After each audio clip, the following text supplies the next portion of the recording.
à tous et à toutes. Je suis heureuse de vous accueillir aujourd'hui à Rouen. Il neige pour cette journée neigeuse. Pour la première séance du séminaire de recherche Corps et Beauté que Marion Brezaz, Eva Carpigo et moi-même organisons. C'est vraiment un plaisir de vous voir ici. C'est une journée qu'on a vraiment attendue, donc avec impatience. On est heureuse de vous accueillir. Juste quelques mots sur moi avant de commencer. Je suis Camille Couvry, chercheuse associée au laboratoire d'Isolab de l'Université de Rouen-Normandie. J'ai réalisé ma thèse sur le rapport à la beauté et les logiques enchevêtrées de classe et de genre dans la pratique des élections de Miss. Donc je travaille sur la thématique de la beauté depuis plusieurs années. Cette séance est la première d'un premier cycle de séminaires consacrés aux pratiques esthétiques. C'est un domaine d'études qui est encore assez peu formalisé en Europe. Ce séminaire souhaite donc fournir un espace de réflexion ouvert autour des enjeux socio-anthropologiques, d'engagement social et thérapeutique des pratiques corporelles à visée esthétique. Alors tout d'abord, nous allons présenter dans un premier temps une note d'intention, nos ambitions et objectifs scientifiques, ainsi que les aspects pratiques de ce premier cycle de séminaire. Ensuite, nous donnerons la parole à nos invités conférenciers. Francesco Remotti dans un premier temps, puis Ruth Holliday. Merci vraiment d'avoir accepté notre invitation. C'est un grand honneur. Et enfin, nous avons prévu un petit temps de questions et un pot convivial ici même dans cette salle, là-bas. Avant de passer la parole, j'en profite pour remercier nos différents partenaires sans qui nous ne pourrions pas être présents aujourd'hui devant vous. Le laboratoire Dyname de l'Université de Strasbourg, en particulier l'axe corps, conflit, créativité. L'Université Paris Descartes et le CERLIS, Centre de recherche sur les liens sociaux. L'unité de sociologie visuelle de l'Institut de recherche sociologique de l'Université de Genève. Le DISOLAB, laboratoire des dynamiques sociales de l'Université de Rouen-Normandie. L'UFR des sciences de l'homme et de la société de l'Université de Rouen. Ainsi que la Cosmétique Vallée qui nous soutiendra durant l'intégralité du séminaire. Et je remercie en particulier son directeur Christophe Masson, ici présent, d'avoir pu se libérer pour venir assister à cette séance.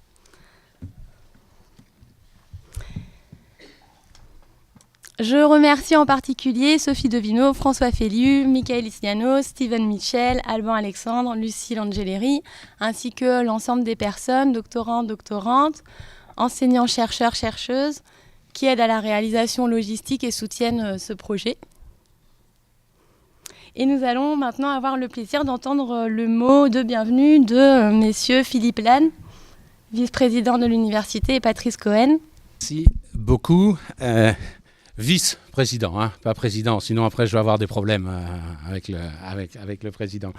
Merci en tout cas de ces quelques mots de présentation. Je suis en effet Philippe Lannes, vice-président Relations internationales de cette université et suis particulièrement heureux d'être là au lancement de ce séminaire au nom de notre président Joël Alexandre et pour une raison d'abord toute simple, c'est quand je regarde la jeunesse des organisatrices de ce séminaire, je trouve que c'est déjà un point extraordinairement positif. Surtout qu'il n'y a pas que des jeunes organisatrices, mais il y a aussi de jeunes organisateurs. Donc c'est, à mon avis, là, un signe extrêmement positif de développement de cette action. Ce que je voudrais peut-être surtout dire, et rapidement, du point de vue international, c'est que je remercie beaucoup le laboratoire, sa directrice, Sophie Devineau, et puis François Féliu aussi, avec qui j'ai été souvent en rapport email. Les remercie d'avoir invité des collègues, j'allais dire britanniques, anglaises, et italienne parce que un des axes forts de notre coopération internationale se fait, vous vous en doutez, avec les pays européens, pas seulement, mais européens également, et en particulier, bien sûr, l'Italie, pays avec lequel nous avons le plus d'accords de double diplôme. Pas seulement des accords de coopération, j'allais dire généraux, mais véritablement des actions concrètes de partenariat qui engagent la délivrance de double master, notamment, sans parler des thèses ou en codirection ou en co-tutelle. Et puis l'Angleterre aussi, parce que malgré le contexte de l'époque, qui n'est pas toujours facile, il y a malgré tout une coopération qui se poursuit de manière extrêmement soutenue, extrêmement forte avec l'Angleterre. J'y ai passé 4 années à Londres avant de venir ici, il y a quelques années, en charge de la coopération universitaire dans notre ambassade. Et je sais combien les partenariats franco-britanniques, en général, et franco-anglais en particulier, sont extrêmement vifs. Donc c'est un point, à mon avis, en termes de relations internationales, de rayonnement de notre université, un point extrêmement important que ce colloque Corps et Beauté initie aujourd'hui à Rouen, avant de poursuivre son aventure en France et ailleurs, en Suisse et en Europe. Un dernier mot peut-être pour souligner, là aussi il en a été question dans l'introduction que vous avez faite, le rôle des partenaires et des sponsors en particulier. Christophe Masson, ici présent, que je remercie véritablement au nom de notre président, parce que, vous le savez, aujourd'hui, l'action universitaire se lie bien souvent, dans un certain nombre de disciplines et de domaines, à l'action de partenariats privés, et les partenariats publics-privés sont de plus en plus répandus dans le domaine de la recherche, et pas seulement dans le domaine des sciences en général, mais aussi dans le domaine des sciences humaines et sociales. Voilà, toutes sortes de raisons qui font que je suis extrêmement heureux d'être présent parmi vous, d'assister à ce lancement de séminaire, de remercier encore nos deux collègues italiens et anglaises, et de vous souhaiter un très très bon séminaire. Merci Philippe. Alors bon, je vais être assez rapide puisqu'il faut laisser la place à la science. Mais j'inaugure aujourd'hui une nouvelle tradition dans notre faculté, qui est la faculté des sciences de l'homme et de la société, qui est de demander au président du conseil scientifique de venir présenter l'UFR et d'inaugurer les activités qui seraient financées par notre faculté.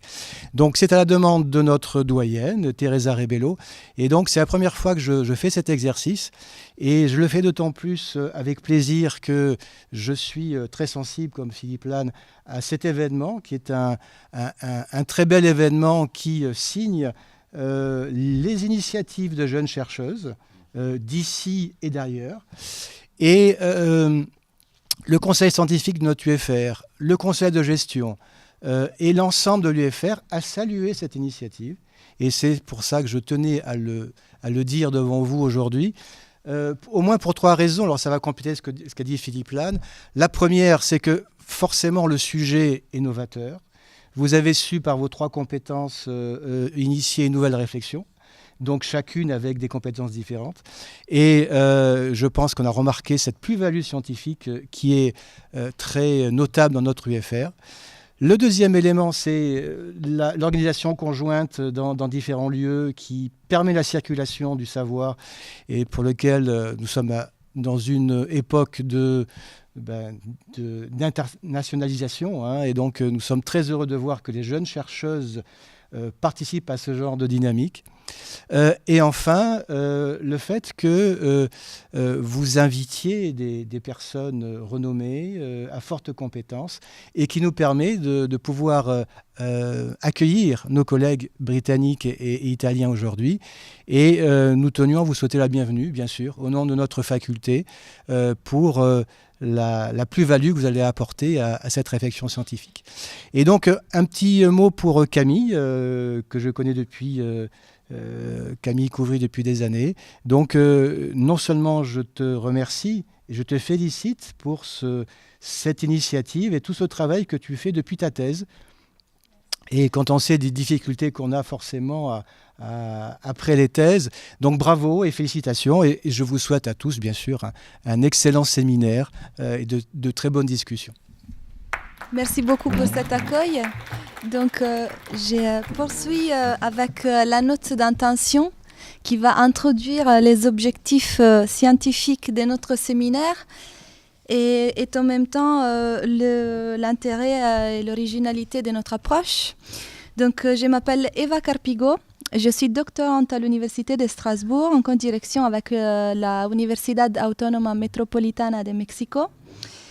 C'est avec grand plaisir que j'accompagne Camille et Marion m'engageant dans ces projets scientifiques à la fois ambitieux et émouvants. Ma recherche porte sur la figure du chirurgien esthétique et son importance dans les sociétés contemporaines entre la France et le Mexique. Je m'intéresse également à la valeur thérapeutique des soins de beauté, observant entre autres la coiffure solidaire ou la psychosocio-esthétique en France. Donc, pour venir à la note d'intention, tout d'abord, il faut souligner que l'attention donnée à l'apparence du corps est un phénomène universel qu'on retrouve dans toutes les cultures humaines. Donc, l'apparence est un sujet privilégié pour les sciences humaines et sociales. Notre intention est de construire un espace d'échange et de rencontres interdisciplinaires qui puissent fédérer les chercheurs qui adoptent, comme nous le faisons, une approche compréhensive et complexe de toutes les pratiques liées à la mise en beauté du corps humain. Donc, on va parler des différents sujets, les maquillages, la chirurgie esthétique, les concours de Miss, la parure, les parfums, les vêtements, etc. etc. On ne s'est pas réduit à niveau thématique, comme vous le verrez dans la présentation de Marion. Donc, nous avons toutes les trois entrepris un travail de terrain qui nous a permis de mieux comprendre les acteurs sociaux et de nous rapprocher de leurs pratiques et des enjeux relatifs à l'apparence dans leur quotidien et dans leur vie. Nos observations nous montrent donc que la beauté ne peut pas être appréhendée uniquement comme preuve extrême d'aliénation, puisque l'acte de s'embellir s'accomplit aussi dans le partage d'intimité, des techniques et des complicités entre pairs, dans les moments pouvant renforcer également du coup les liens sociaux. Nos travaux nous ont obligés à reconsidérer les approches qui analysent les pratiques uniquement sous l'angle de la compétition, de l'inégalité ou de la subordination. On a vu qu'en réalité, les choses sont beaucoup plus complexes. En fait, les sujets ne cherchent que rarement à se distinguer esthétiquement des autres et donc attirer l'attention. Dans ce sens, la plupart souhaitent plutôt se conformer ou effacer les traits stigmatisants qui perçoivent être inscrits sur leur corps. La beauté est donc aussi un moyen de se construire ou se reconstruire personnellement, de se revaloriser pour mieux être intégré ou reconnu par son groupe social.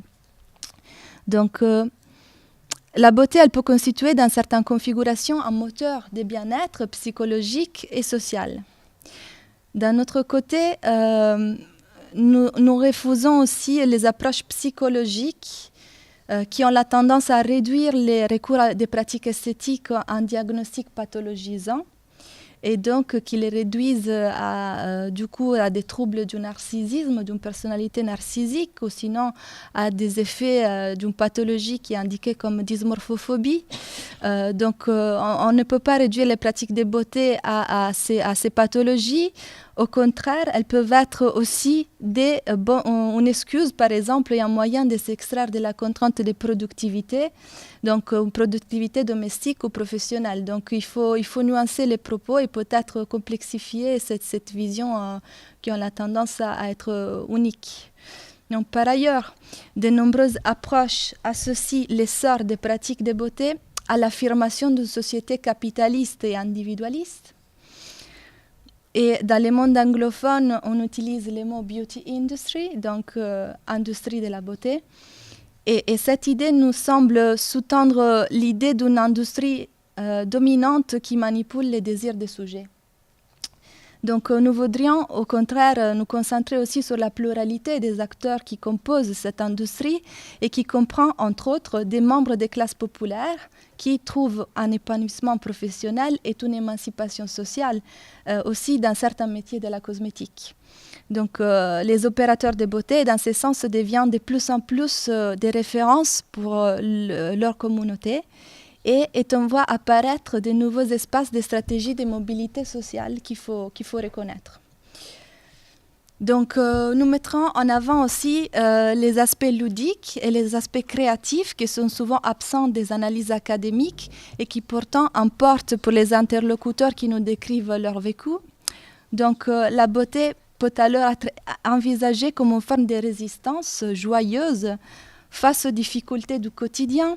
Et pour certains acteurs, cela apparaît de manière évidente dans les régimes culturels et politiques répressifs ou en guerre, comme l'a été l'organisation de l'élection de Miss Sarajevo en 1993, alors que la ville était assiégée par les Serbes et que l'élection s'était déroulée au sous-sol d'un centre culturel, sur les fonds de tirs et de bombes qui explosaient. Il s'agissait de remettre de la vie dans un espace ravagé par la guerre. Donc, nous sommes en train, comme groupe de recherche, du coup, de préparer un état de l'art que nous avons l'intention de présenter bientôt, peut-être à l'occasion d'un article, d'une publication plus exhaustive. Donc pour l'instant, je m'arrête ici. Il y aura sûrement d'autres aspects novateurs qui émergeront de notre séminaire. Et nous attendons la fin de ces premiers cycles pour tirer des conclusions. Et pour l'instant, du coup, je passe la parole à Marion qui expliquera les principes du séminaire. Alors oui, moi je suis donc Marion Brezaz. Je suis la 3e co-organisatrice de ce séminaire, vous l'aurez compris. Pour me présenter, je suis donc chercheuse associée à l'Université de Paris-Descartes, au CERLIS, et à l'Université de Genève, à l'unité de sociologie visuelle. Donc le rapport au corps et à la beauté est aussi central dans mes travaux, puisque lors de ma thèse, j'ai cherché à identifier en quoi l'expérience esthétique des hommes et des femmes était un support identitaire clé pour eux, notamment au prisme du genre. Et actuellement, je suis sur le point de mener une nouvelle enquête qui va croiser la sociologie des pratiques esthétiques avec une sociologie du vieillissement, puisque l'avancée en âge et les transformations du corps sont encore très, très peu étudiées via la dimension esthétique. Pour conclure cette introduction, comme l'a dit Eva, je vais vous présenter des éléments, on va dire, pragmatiques par rapport à ce séminaire, parce que ces particularités doivent vraiment être soulignées. Ce premier cycle de séminaire, il comprend 11 séances qui vont se dérouler dans 4 villes différentes de France, Paris, Strasbourg, Rouen, Lyon, mais il va aller également jusqu'à Genève en Suisse. Notre programme, pour le moment, il s'étend jusqu'à mars 2019 et nous avons choisi un format expérimental de ce séminaire qui est donc itinérant parce que le champ de recherche de la beauté en France, il est en constitution actuellement et il était vraiment important pour nous de créer un événement qui soit fédérateur pour les laboratoires et les centres de recherche qui s'intéressent à cette thématique-là. Notre idée principale étant de formaliser un réseau de chercheurs, l'aspect du coup nomade d'un séminaire nous a séduits et nous a également permis de réunir de nombreux partenaires dont la synergie a été un atout considérable pour pouvoir inviter des personnalités étrangères et donner une dimension internationale à notre séminaire. Donc là, nous recevons des collègues d'Italie et du Royaume-Uni, mais dans d'autres séances, nous allons également inviter des collègues qui seront originaires d'Allemagne ou des Pays-Bas. Au sein des séances que vous voyez affichées derrière moi, on a choisi des thèmes qui nous semblaient évoquer des enjeux sociétaux contemporains et qui surtout soulevaient des débats scientifiques. Je ne vais pas tous les présenter parce que ce serait un petit peu trop long. Je crois qu'il y a un programme qui doit circuler parmi le public et voilà, on sera ouvert à la discussion pour si vous avez des questions sur des thématiques particulières. Surtout, ce qu'il faut savoir et ce qui nous tient à cœur pour chacune des séances que nous avons choisies, c'est vraiment l'idée de décloisonner le débat et les connaissances, et surtout de se faire rencontrer à la fois des chercheurs du monde francophone et d'ailleurs, mais aussi des experts et des professionnels locaux qui n'appartiennent pas au monde académique, mais qui sont passionnés par l'univers de la beauté. On a vraiment eu envie d'avoir une mutualisation des ressources, et c'est aussi pour cette raison que lors de certaines de nos séances, nous allons diffuser des documentaires. Et aussi, nous avons vraiment eu envie aussi de sortir du cadre de l'université, et certaines de nos séances auront lieu dans des espaces comme des librairies ou des musées. Pour ceux qui ne pourront pas être présents aux séances ou qui souhaitent réécouter les échanges, nous avons prévu de pérenniser le séminaire dans le temps et de le rendre accessible au public gratuitement. C'est pourquoi chacune de nos séances sera donc filmée, disponible en ligne. Et il faut savoir que nous comptons aussi beaucoup sur le public et sur l'émulation que pourra entraîner ce séminaire, dans le sens où nous sommes très à l'écoute de toutes les propositions de collaboration, les inspirations, les idées qui pourront faire croître notre projet. Je fais un peu de publicité maintenant derrière moi avec nos moyens de communication, notre Facebook, notre Twitter. Nous avons bientôt un carnet hypothèse et nous avons surtout une adresse mail si vous souhaitez poursuivre les échanges suite à cette première séance introductive. Merci à tous. Donc, j'ai le plaisir de vous présenter Francesco Remotti, qui est professeur émérite à l'Université de Turin en anthropologie du coup, sociale et culturelle en Italie. Donc, Francesco, vous êtes concentré sur l'analyse de certains aspects centraux en anthropologie, de certains thèmes cruciaux comme la culture et l'identité, que vous articulez avec les concepts de l'anthropo-poïesis. Donc, vous avez l'occasion de nous présenter aujourd'hui. Les thèmes de la séance, ce sont les pratiques esthétiques au défi des frontières, ce qui pourrait être lu, selon votre approche, comme des frontières culturelles ou des frontières d'humanité. Donc, sans en dire plus, je vous laisse développer votre concept et votre propos dans les 40 minutes qui suivent cette présentation. Et ensuite, on donnera la parole à l'autre intervenante et pour un débat final. Donc, si vous avez des questions, vous pouvez les noter et vous pouvez les poser par la suite. Donc, merci Francesco Remotti encore de votre présence. C'est vraiment un honneur. Donc, je vous laisse développer. Merci et bonsoir à tout le monde. Merci pour cette invitation. Comme vous pouvez voir, j'ai donné un titre à mon intervention, c'est-à-dire « Anthropo-poïesis et perte de l'humanité ». Et voilà, ici, il y a les différents arguments que j'aimerais aborder, c'est-à-dire un animal instable, 2, la crainte de la perte de l'humanité, 3, être corps et avoir corps, 4, la destruction des intimités anthropo-poétiques et le commerce des apparences. Parce que j'ai, comme étant à peu près 40 minutes, je veux respecter évidemment la limite. Et alors, je vais résumer mon premier paragraphe en disant que nous êtres humains, nous sommes un animal instable, fortement instable, parce que nous sommes une espèce fort culturelle. Par-delà le bien et le mal, Friedrich Nietzsche, puoi cambiare, après avoir lu Charles Darwin, affirmait en effet que l'homme est un animal dont les qualités ne sont pas encore fixées, à savoir un animal pas encore déterminé de manière stable. Pas encore stabilisé, ou peut-être vaudrait-il mieux dire qui n'est plus stabilisé, soit un animal qui a peu à peu perdu au cours de son évolution biologique la stabilité garantie par les informations génétiques. La relative instabilité dont il fait preuve est en effet le prix que les espèces humaines ont payé en devenant toujours davantage des animaux culturels. L'instabilité est en somme la conséquence de deux processus qui se sont vérifiés de manière parallèle. D'un côté, la régression des informations génétiques et de l'autre, la prédominance de la culture chez l'être humain. Étant social, non corporel, non biologique, non génétique, les bases de la culture sont essentiellement précaires. De là, l'irrémédiable et radicale instabilité de l'être humain. Avec les moyens culturels à disposition, les êtres humains font bien sûr tout ce qui est possible pour atteindre une stabilité suffisante.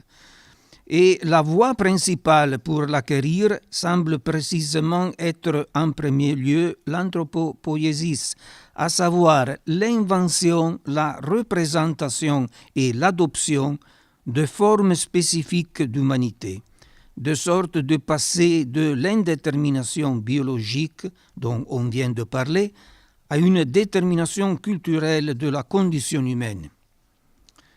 Dans les différentes sociétés où les êtres humains doivent vivre ensemble et en relation aux plus variés contextes dans lesquels ils doivent agir, les êtres humains décident type et forme d'humanité qu'ils devront faire leur et à proposer aux générations successives. Ces formes d'humanité socialement reconnues et partagées sont sans aucun doute l'un des facteurs les plus importants de stabilisation dont l'être humain a un énorme besoin. Mais aussi fondée soit-elle sur des observations scientifiques ou sur des convictions théologiques, l'anthropo-poïesis reste un ensemble d'opérations culturelles avec tout l'arbitraire qu'elle comporte. L'anthropo-poïesis fournit un certain degré de stabilité, mais conserve à la base un profond sens de précarité. Il est par conséquent légitime de penser que ce sens de précarité anthropopoïétique soit une dimension indispensable aux cultures humaines. Ce fut Margaret Mead qui suggéra ce thème, alors qu'elle avait entrevu dans la plupart des coutumes des sociétés humaines un inquiétant sens de fragilité et de peur de perte de l'humanité. Bien que plusieurs décennies ont passé, je retiens qu'il est encore aujourd'hui instructif de prendre en considération les suivantes argumentations de Margaret Mead. Un petit hommage à une anthropologue qui est presque tombée dans l'oubli, presque. Je cite de Margaret Mead.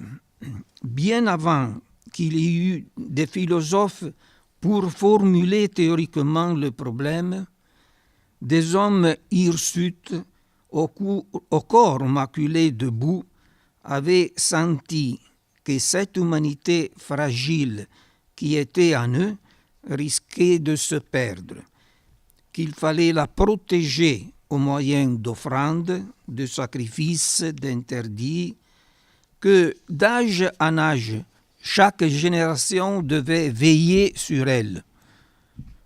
Que faut-il faire pour être humaine? La question est aussi vieille que l'humanité. Pourquoi Mead affirme-t-elle que la condition humaine court le risque d'être perdue? Le ton est fortement dramatique et la date de ce texte, 1949, est sans aucun doute révélatrice. Nous pensons à la Deuxième Guerre mondiale, non? Mais la réponse de Mead est d'ordre général, en ligne avec une théorie qui s'accorde parfaitement à l'anthropo-poïesis que nous avons voulu illustrer. Les êtres humains courent constamment le risque de perdre leur humanité parce que, affirme-t-elle, Je cite, « Notre humanité repose en effet sur une série de comportements acquis et superposés, texture infiniment fragile et dont l'héritage n'est jamais direct. » Il s'agit bien évidemment non d'une humanité abstraite d'ordre universel, mais de formes d'humanité inventées et testées par des sociétés particulières, au biais d'une, je cite, « sagesse traditionnelle qui leur appartient ». Tous les membres d'Homo sapiens se posent le problème de savoir comment on peut être ou devenir humain, et seulement en société, dans leurs différentes sociétés locales, ils inventent et expérimentent des formes d'humanité retenues plus ou moins adéquates.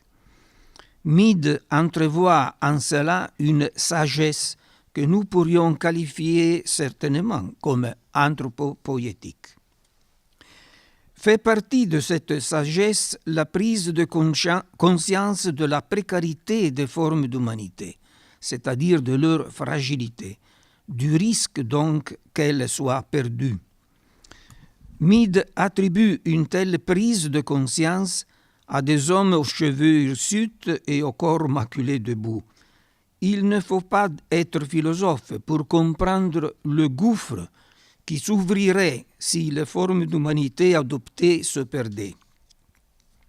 Se révélerait le vide, la désorientation, l'incapacité à survivre spécialement pour les générations qui s'ouvrent au monde.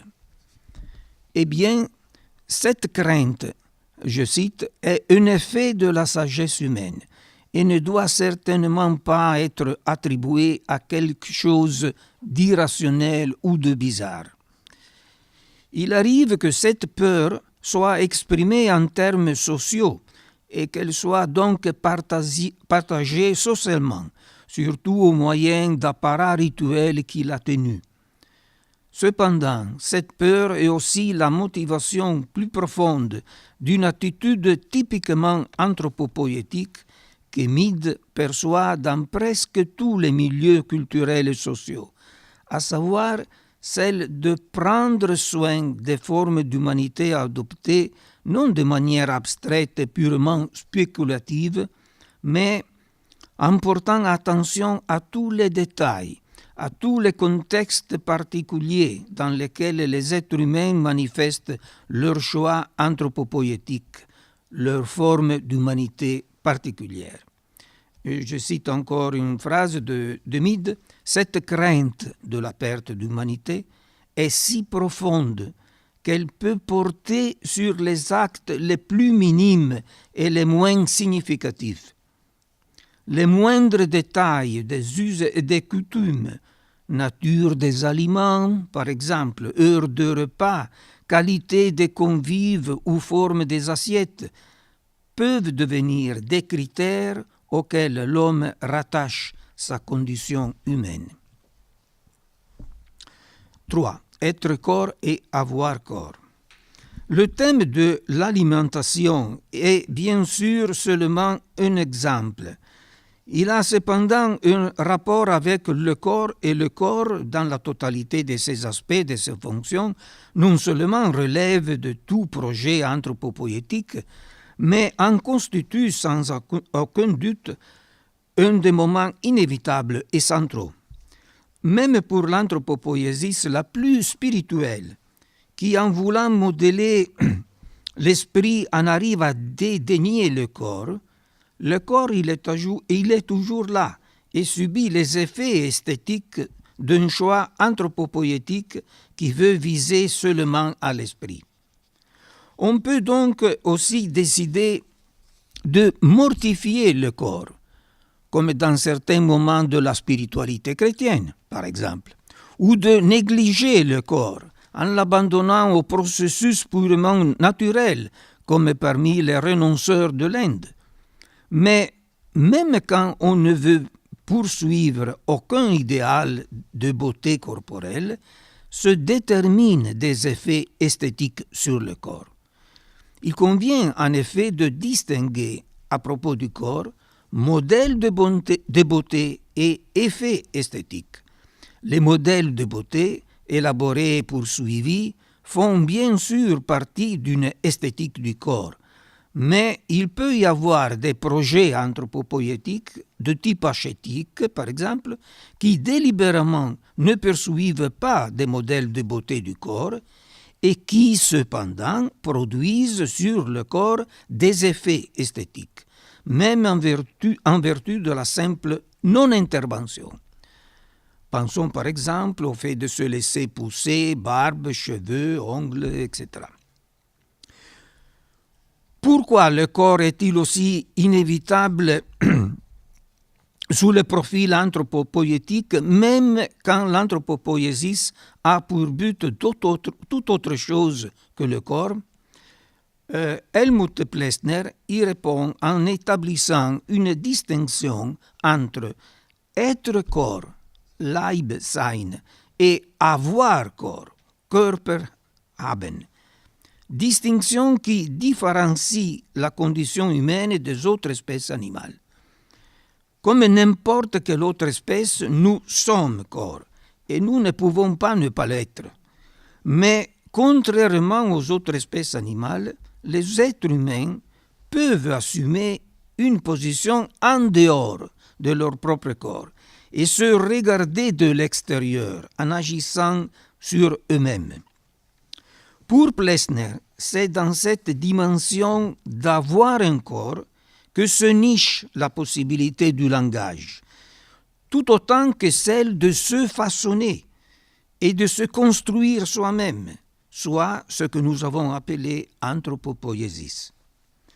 Mais le fait d'être corps est une contrainte inéluctable qui oblige tout projet anthropo-poïétique, même le plus ascétique et spirituel, à avoir affaire avec le corps.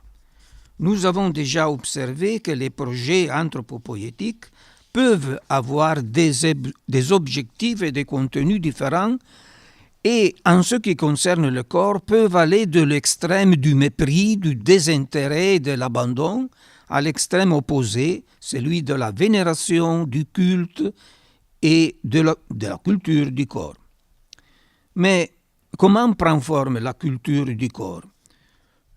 Sous forme d'action, c'est-à-dire d'intervention sur le corps, partant toujours du présupposé que même la non-intervention provoque des effets esthétiques sur le corps. Celui qui vous parle a tenté à certaines occasions de rédiger une typologie des interventions possibles sur le corps.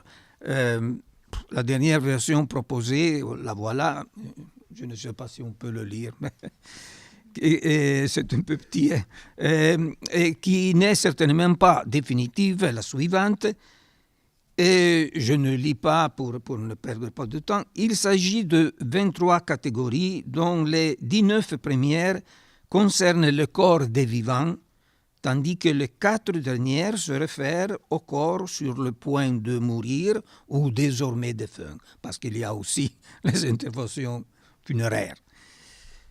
Dans ces importantes réflexions sur l'anthropologie esthétique, Gilles Bartholin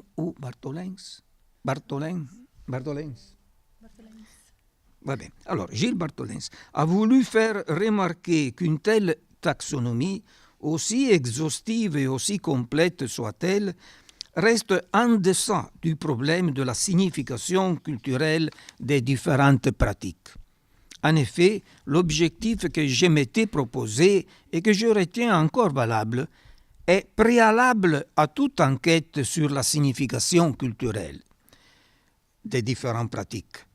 L'objectif est en effet celui de déterminer, ne fût-ce de façon approximative et avec une bonne dose d'arbitraire, le cadre des possibilités des interventions esthétiques sur le corps humain. Je crois qu'il est important de se rendre compte de la variété, de la multiplicité, de l'hétérogénéité des types d'intervention que cette si étrange espèce animale dont nous faisons partie exerce son propre corps. Existe-t-il peut-être une autre espèce animale qui se couvre d'objets inutiles ou purement ornementaux, qui modifie sa propre structure osseuse, se perfore la cloison nasale, grave des dessins indélébiles sur sa propre peau, se procure des cicatrices pour se rendre plus belle, modifie chirurgicalement ses organes génitaux, se soumet à des régimes et à d'autres mortifications du corps, et tout ceci, avec toute la douleur que ces pratiques comportent, fondamentalement, voire exclusivement pour des raisons esthétiques. Disposer d'un cadre général des possibilités d'intervention esthétique sur le corps est important non seulement pour se rendre compte du degré effectivement élevé de bizarrerie et d'exceptionnalité de la condition humaine. Cependant, cela est également important pour un autre type d'opération, celle de faire le point sur les choix que des groupes, des individus, des sociétés opèrent à propos des interventions esthétiques sur le corps.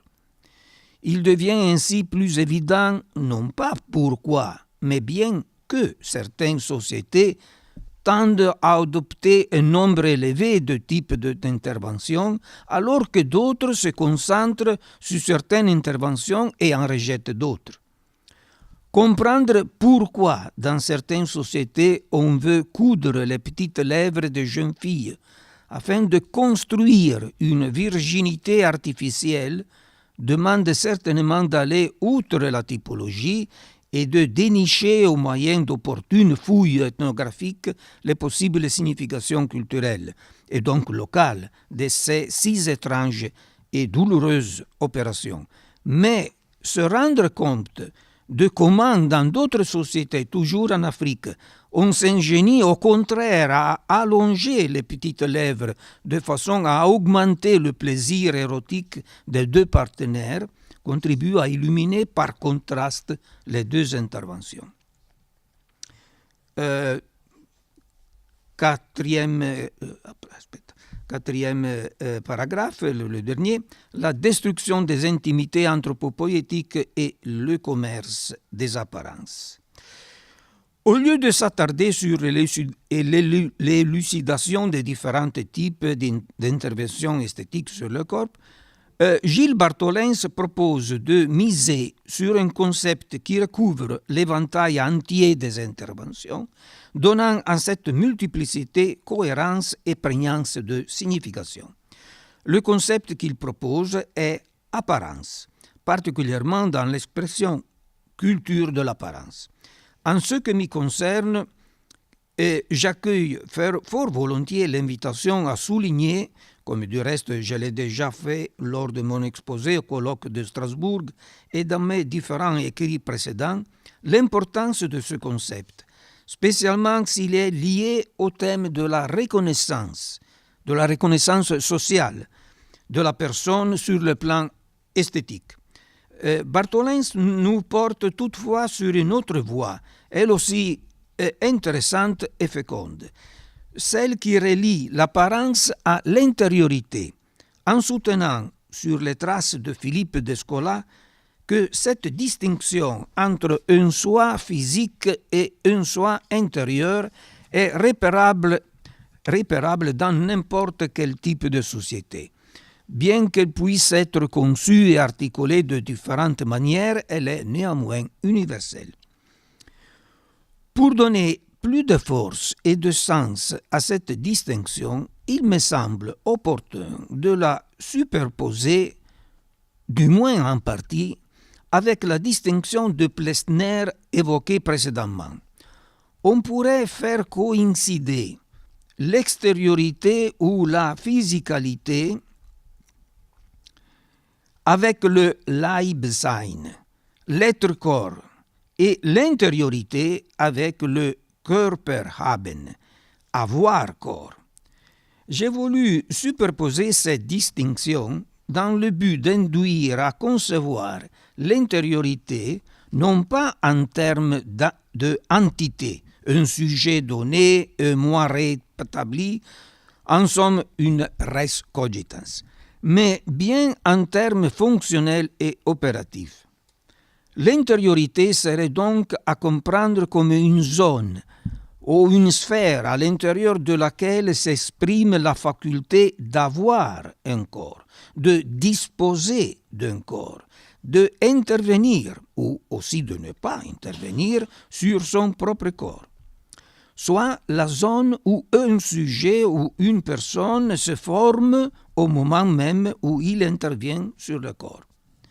C'est donc la zone de l'anthropo-poïesis, un processus avec lequel on cherche de donner forme tant à la composante psychique ou spirituelle qu'à la composante physique ou corporelle de l'être humain. Un processus qui peut se consolider dans certaines configurations plus ou moins définies et durables. Un processus cependant qui est toujours incomplet, jamais définitif, souvent fragmentaire et peu concluant. Si étudier les cultures de l'apparence signifie inévitablement chercher à ouvrir une brèche sur ce que Bartholin appelle avec Descola l'intériorité d'une culture, il me semble qu'à travers cette brèche, nous apercevons le travail de l'anthropo-poïesis, à savoir l'opération des idées, des valeurs, des choix d'ordre anthropo-poïétique. L'intériorité coïncide ainsi avec les tentatives d'anthropo-poïesis d'une culture, avec ses conditions, ses ambitions et ses idéaux, avec ses limites et ses contradictions, avec ses ressources, ses crises et ses désarrois.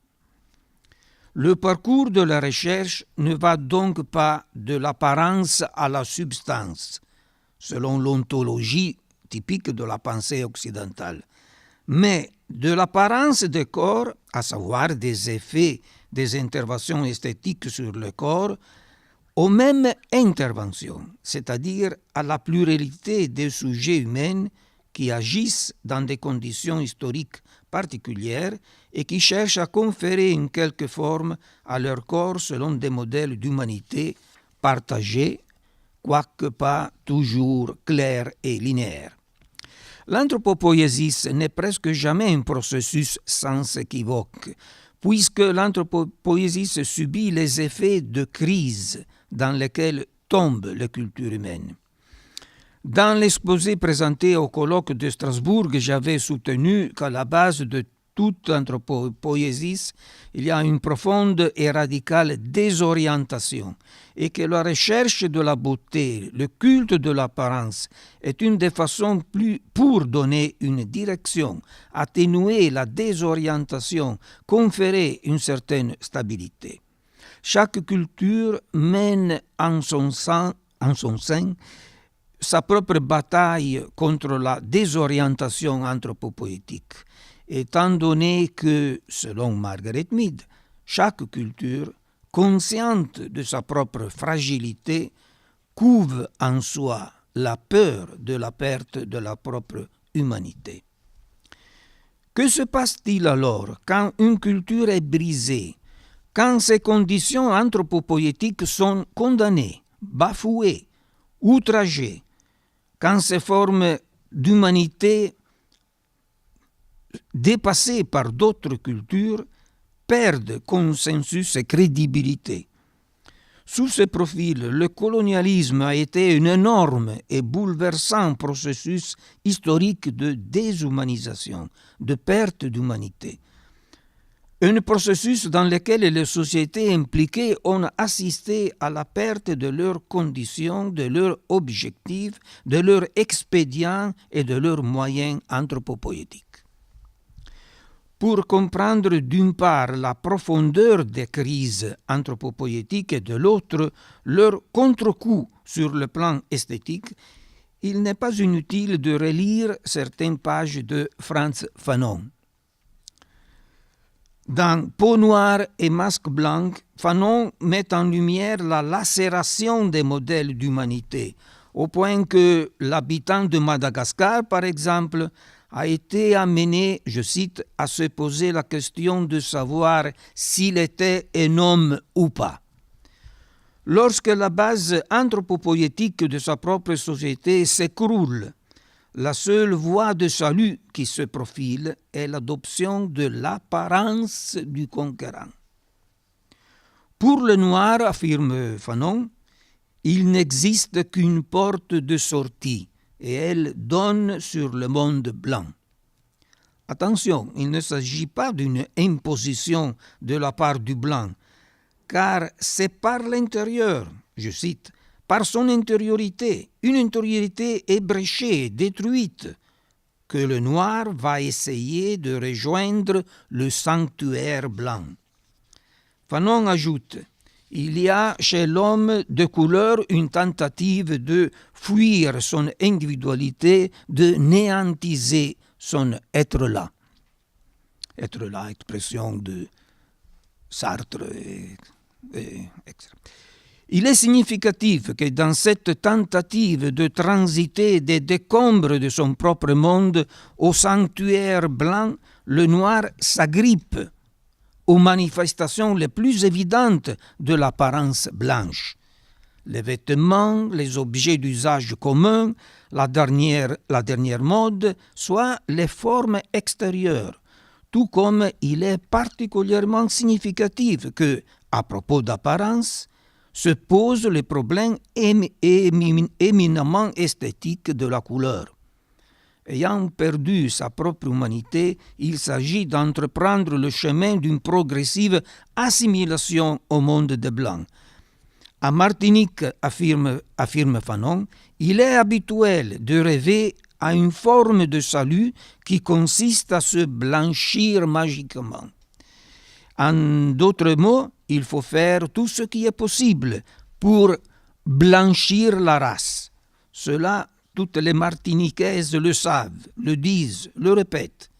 Parce que, je cite encore, pour le noir, il n'y a qu'un destin, et il est blanc. L'apparence est un mot clé, stratégique. Nous savons que derrière lui, il n'y a pas de substance, il n'y a pas d'entité. S'il vous plaît, nous ne parlons pas d'ontologie. Selon notre hypothèse, au dos se trouve le travail difficile de l'anthropo-poïesis. L'apparence est par contre la sphère où se déposent les effets des interventions esthétiques sur le corps, guidés par des conditions et des choix anthropo-poétiques. Pour comprendre le phénomène esthétique de l'apparence, il faut donc remonter à ce que nous avons appelé le dur labeur anthropo-poétique qui a lieu dans son dos, dans l'intériorité culturelle. Si ce labeur s'enraie, entre en crise ou est bloqué ou détruit par des forces externes, il faut chercher une voie de salut. Il faut néanmoins avoir un corps avec une apparence d'humanité, une forme apparente, partagée, si possible appréciée et reconnue d'humanité. Fanon nous a fait observer comment, en l'absence de lien vertical entre apparence et anthropo-poïesis initiale, celle de sa propre société, la seule voie qui se présente est à sens horizontal, la voie de la ressemblance avec les autres apparences. Le noir, n'ayant plus à sa disposition les ressources de son anthropo-poïesis, veut devenir blanc, je cite, dans son corps et dans sa pensée. L'unique anthropo-poïesis disponible est de ressembler toujours plus au blanc. Michael Taussig a illustré de manière très efficace cette voie horizontale en inaugurant le binôme mimésis et altérité. Et récemment, il nous a fait voir le déconcertant foisonnement d'interventions esthétiques sur le corps dans une Colombie dévastée par l'esprit de capitalisme. En lisant les pages de Taussig, on aperçoit fort bien le flux des modes anthropo-poétiques, flux qui vont dans plusieurs directions et qui s'expriment en une mimésis interethnique. Il s'agit d'une esthétique du corps globalisée qui se déplace en sens horizontal. La sensation précise qui en ressort est que, au dos de ces apparences, des interventions qui produisent ces apparences, la couche d'intériorité est limitée, en ceci que le labeur anthropo-poïétique est exigu, extrêmement réduit. Je terminerai ce discours en suggérant que les interventions esthétiques sur le corps doivent alors être étudiées en tenant compte d'une double direction.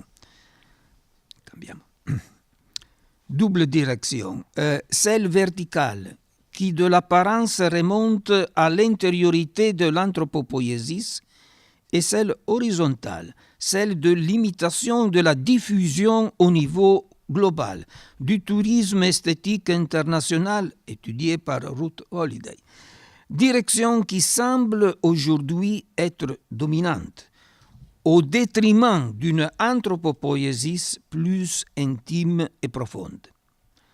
Ce que je tiens à soutenir enfin, c'est qu'il y a un rapport de complémentarité entre les deux directions, verticale et horizontale, de sorte que plus la couche anthropo-poïétique s'appauvrit et s'amincit, plus les êtres humains sont induits à rechercher des modèles de bonté et d'humanité dans les apparences des autres, contribuant ainsi au marché global des apparences, aux échanges horizontaux des interventions purement esthétiques sur le corps, presque toujours privées d'une quelque plus profonde signification anthropo-poïétique.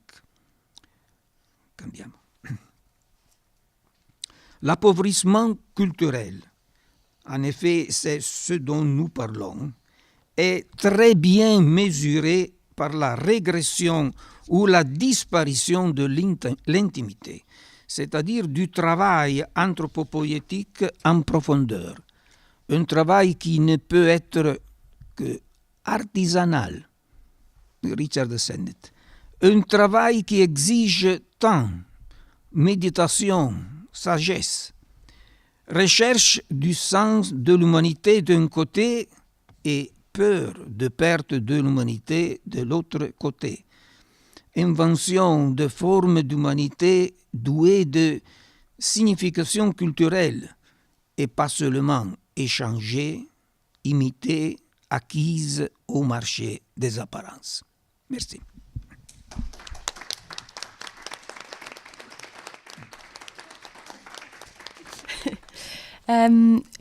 Ruth Holliday, you are professor at the University of Leeds.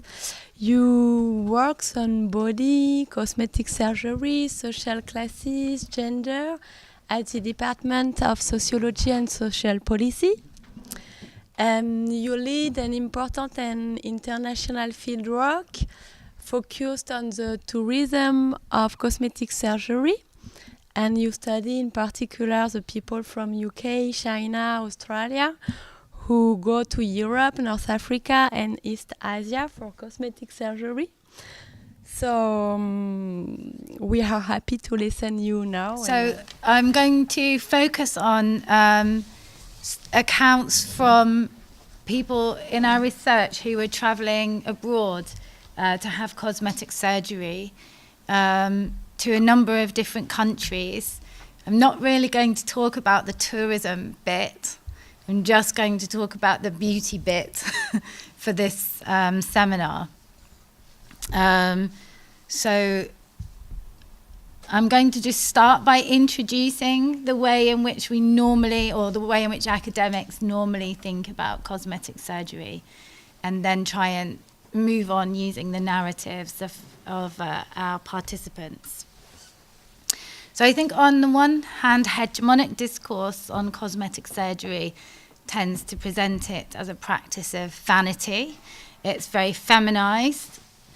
We think about rich women with too much time or money on their hands who want to be perfect, who don't want to grow old gracefully, or people that can't be bothered to put the necessary work into their bodies. People that want a quick fix. They don't want to exercise and go to the gym, eat properly. So there's a sort of what we might call selfish strivers discourse of cosmetic surgery. Sorry, have you got some water? Where can I have some water, please? Oh, thank you. On the other hand, feminist work has tried to tackle the misogyny of this discourse by demonstrating instead the big pressures that women are under to conform to beauty ideals. Mostly these ideals are said to circulate in the media, and that women have become kind of hapless cultural dopes who see these media images, mistake them for real bodies, and try to emulate them. But theorists often I should pass some of these round. These are the final report from our study that you could have a look at whilst I'm talking. But key writers in the area of cosmetic surgeries disagree over whether women want to create beautiful bodies or just normal bodies. So for Susan Bordeaux then, writing in 1993, cosmetic surgery is conformity with a beauty system. So it's about beautiful media bodies that women consume, and that these women mistake these bodies for normal bodies, and then by, in comparison to these media bodies, find their own bodies wanting. On the other hand, Cathy Davis, so Susan Bordeaux is really looking at popular culture and media texts. Cathy Davis is doing interviews with actual women, but in the Netherlands. And she emphasizes women's choice and agency and stresses that cosmetic surgery patients want to be normal, not beautiful, and that improving their bodies means taking control of their lives. They simply want bodies that express their inner identities externally. And she does locate these choices, though, in pain. She talks about the psychic pain of having the wrong body, as well as the physical pain of surgery itself. And so pain crops up and is talked about a lot in these narratives. And whilst Bordeaux is critical of Davis, she also locates surgery in pain and in desperation, but also in privilege. So she says the rhetoric of choice and self-determination and breezy analogies comparing cosmetic surgery to fashion accessories. She's talking about Cathy Davis here, so this is a bit of an argument between the two theorists. It faced not only inequalities of privilege, money, and time that prohibit most people from indulging in these practices, but also the desperation that characterizes the lives of those that do. So cosmetic surgery patients are desperate, but they're also privileged. They also have money and time. And then we have Cressida Hayes, who's working a bit later in 2007, and she also rejects Bordeaux's position, but she claims that it is precisely Davis's turn to identity, so the body as a site for expressing identity, which is at the heart of techniques of corporeal normalization. So she says it's this idea that we need to express our identities through our bodies, which locates us in normalization. And she says cosmetic surgery is a site where technological transformed possibilities, consumer capitalism, an ideology for medical subspeciality, television culture, the body as self, and diverse forms of resistance to the surgically constructed body all converge. Okay, so resistance to surgery is as much a part of cosmetic surgery culture as having cosmetic surgery. So Davis justifies cosmetic surgery as an acceptable treatment for unbearable suffering, despite claiming that her participants' bodies were not significantly different from other women who live more happily with their flaws. So she says she couldn't see what part of the body that her participants wanted to have surgery on. It was not obvious to her which part of their body that they wanted to operate on, because to her they just looked normal.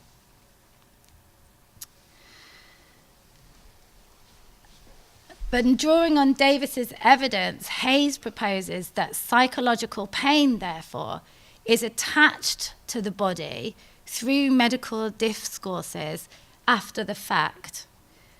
So that there's nothing really wrong with a body part, but a body part, the psychological pain of other things, more social pressures, end up getting attached to particular body parts, so that cosmetic surgery comes to be represented as the solution rather than more social solutions. So, for instance, and this happens through a medicalization of the body.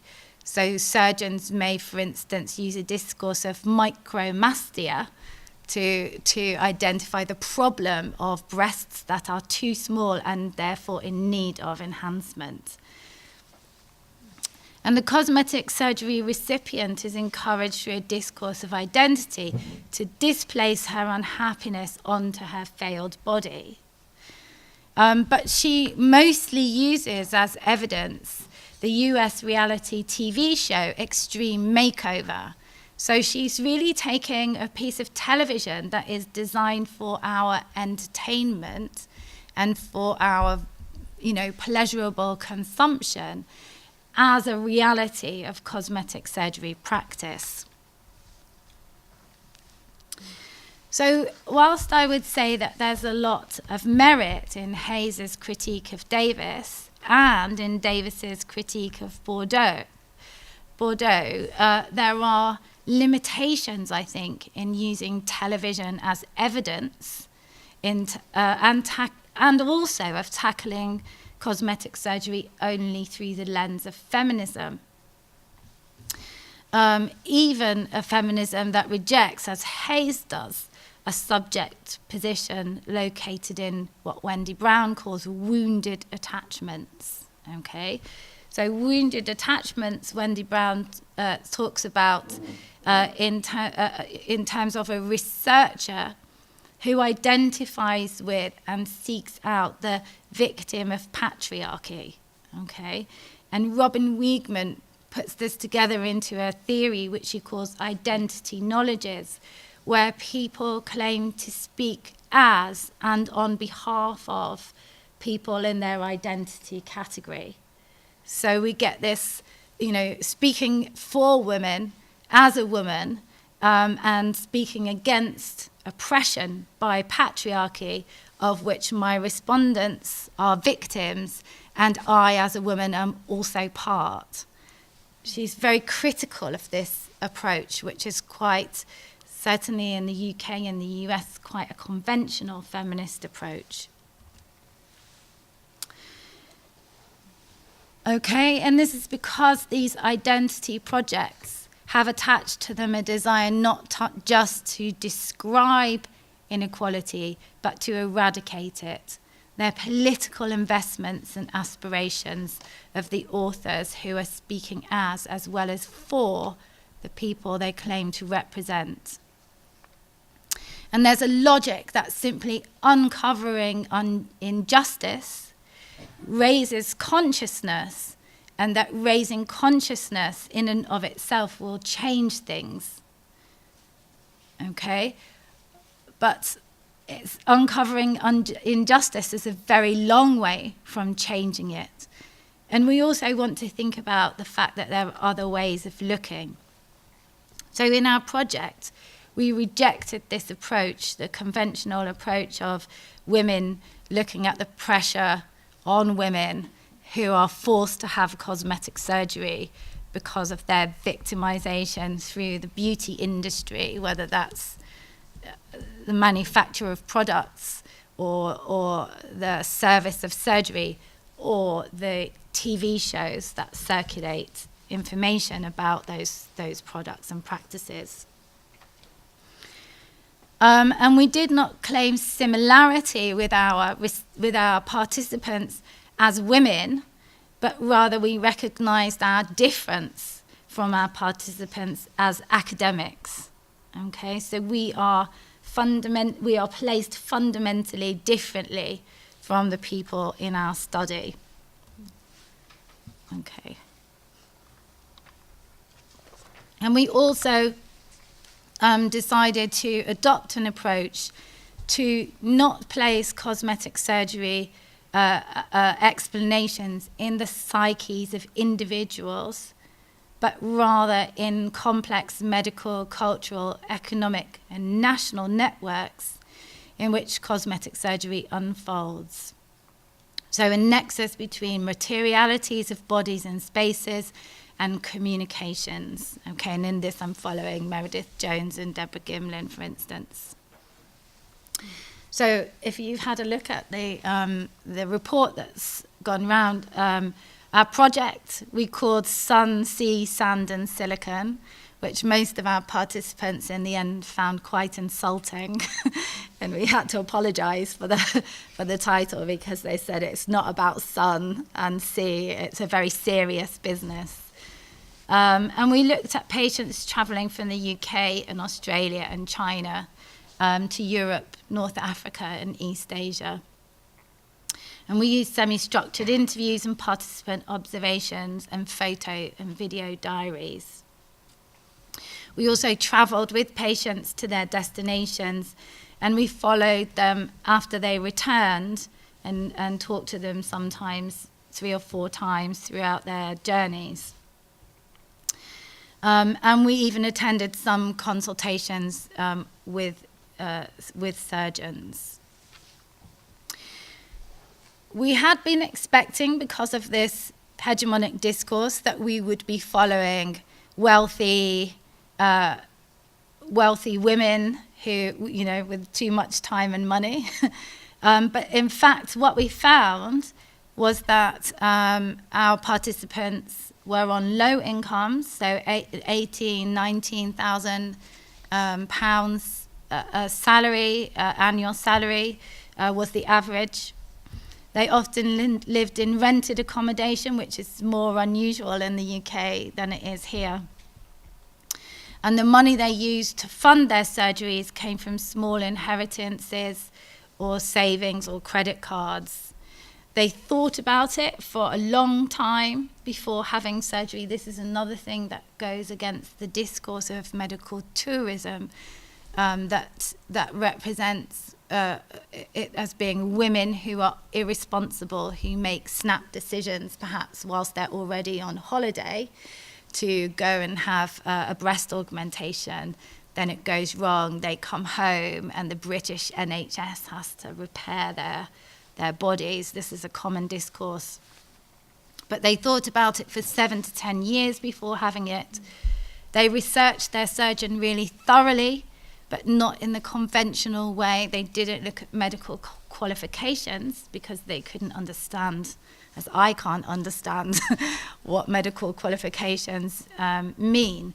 But they scanned everywhere on the internet to look for any bad reviews, and they looked for good reviews, and they looked for positive patient experiences, not on clinic websites because they were seen as being manipulated, but mostly through forums and even Facebook groups, so they could talk to other patients in real time. And this was about, but once they'd made the decision, they wanted to have surgery quickly to minimize their anxiety and the anxiety of their loved ones. So from this research, I think it was over 100 interviews with patients and about another 100 interviews with surgeons, nurses and other workers, we grouped our participants into 4 groups. But these are really tendencies because there's a lot of overlap between the categories. So we grouped them into correction, and that tended to be young women and men having ears pinned back, nose reshaped, breast surgery for asymmetry or breast reduction, and particularly breast reduction for young men. The second group we called repair. This was mostly women. It was mostly post-pregnancy, and that involved surgeries like breast uplift, tummy tuck, vaginal rejuvenation, which is often masking repair to injuries like prolapse, for instance, after giving birth. But it also includes other kinds of sudden bodily traumas, so procedures like scar removal or injuries to noses and ears through sporting or fighting injuries. Thirdly was anti-aging, and this was fairly gender neutral. It was about face, neck and brow lift, blepharoplasty, so eye widening, hair transplant. And this had different discourses for men and women. For men, it was often talked about in terms of staying competitive at work. Okay, and the final category is really perhaps the category that we more usually think of as cosmetic surgery, which was young people in the UK, in an Australian context, largely having boob jobs, as we call them, in the or breast augmentation. Augmentation mammaire. Oh, yeah. But in South Korea, it was small face, what's called small face, or the Korean look. So this was jawbone shaving and blepharoplasty, often given as a graduation present to both men and women, and 30% of patients of cosmetic surgery in Korea are men. So it's much more common. Well, either that or the statistics are different. And it's also represented in popular culture. So both breast augmentation and the Korean look are kind of strongly connected into popular culture, especially in Korea, the Korean wave, or Hallyu, and K-pop. But this doesn't mean blankly emulating celebrities, which is what the cultural dopes discourse is, as I'll come to later. So just to give you some visual examples of the kinds of people we saw traveling, which again, I would like to say, we didn't have the experience like Kathy Davis of looking at our patients and wondering what part of their body they might have surgery to, because it was quite obvious. So for instance, Jason went to the Czech Republic to have a gastric band fitted because he felt that he was very overweight and he wanted to live a more active life. He'd had a very sporty youth, but then work had taken over. He was working very long hours. So he carried on eating the same meals, but not doing any exercise, and he put on a lot of weight. So he had his gastric band in the Czech Republic, but that left him with an overhang of skin, or what he sometimes called his mushroom, once he lost all his weight. So he went to Poland then for a tummy tuck,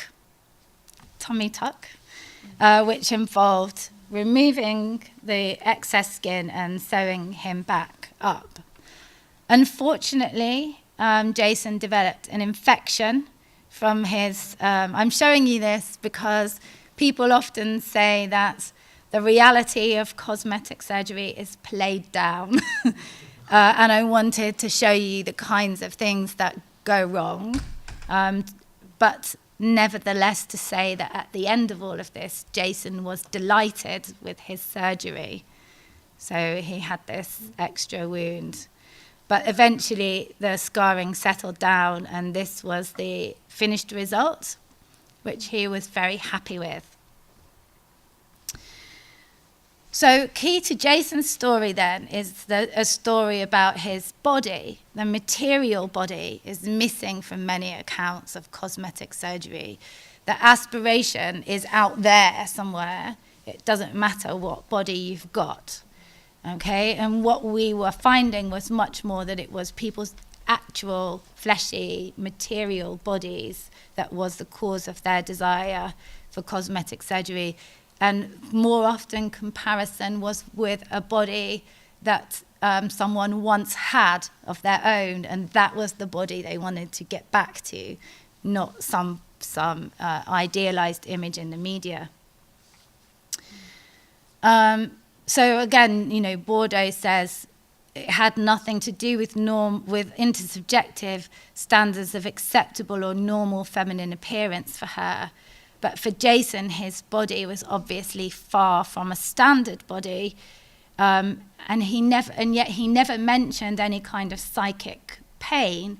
Instead, he talked about the materiality of his own body, loose flesh hanging down, and he talked about how this impinged on his sexual experiences, that when he was having sex, he couldn't see his or his partner's body because his flesh simply hung down on top of his partner.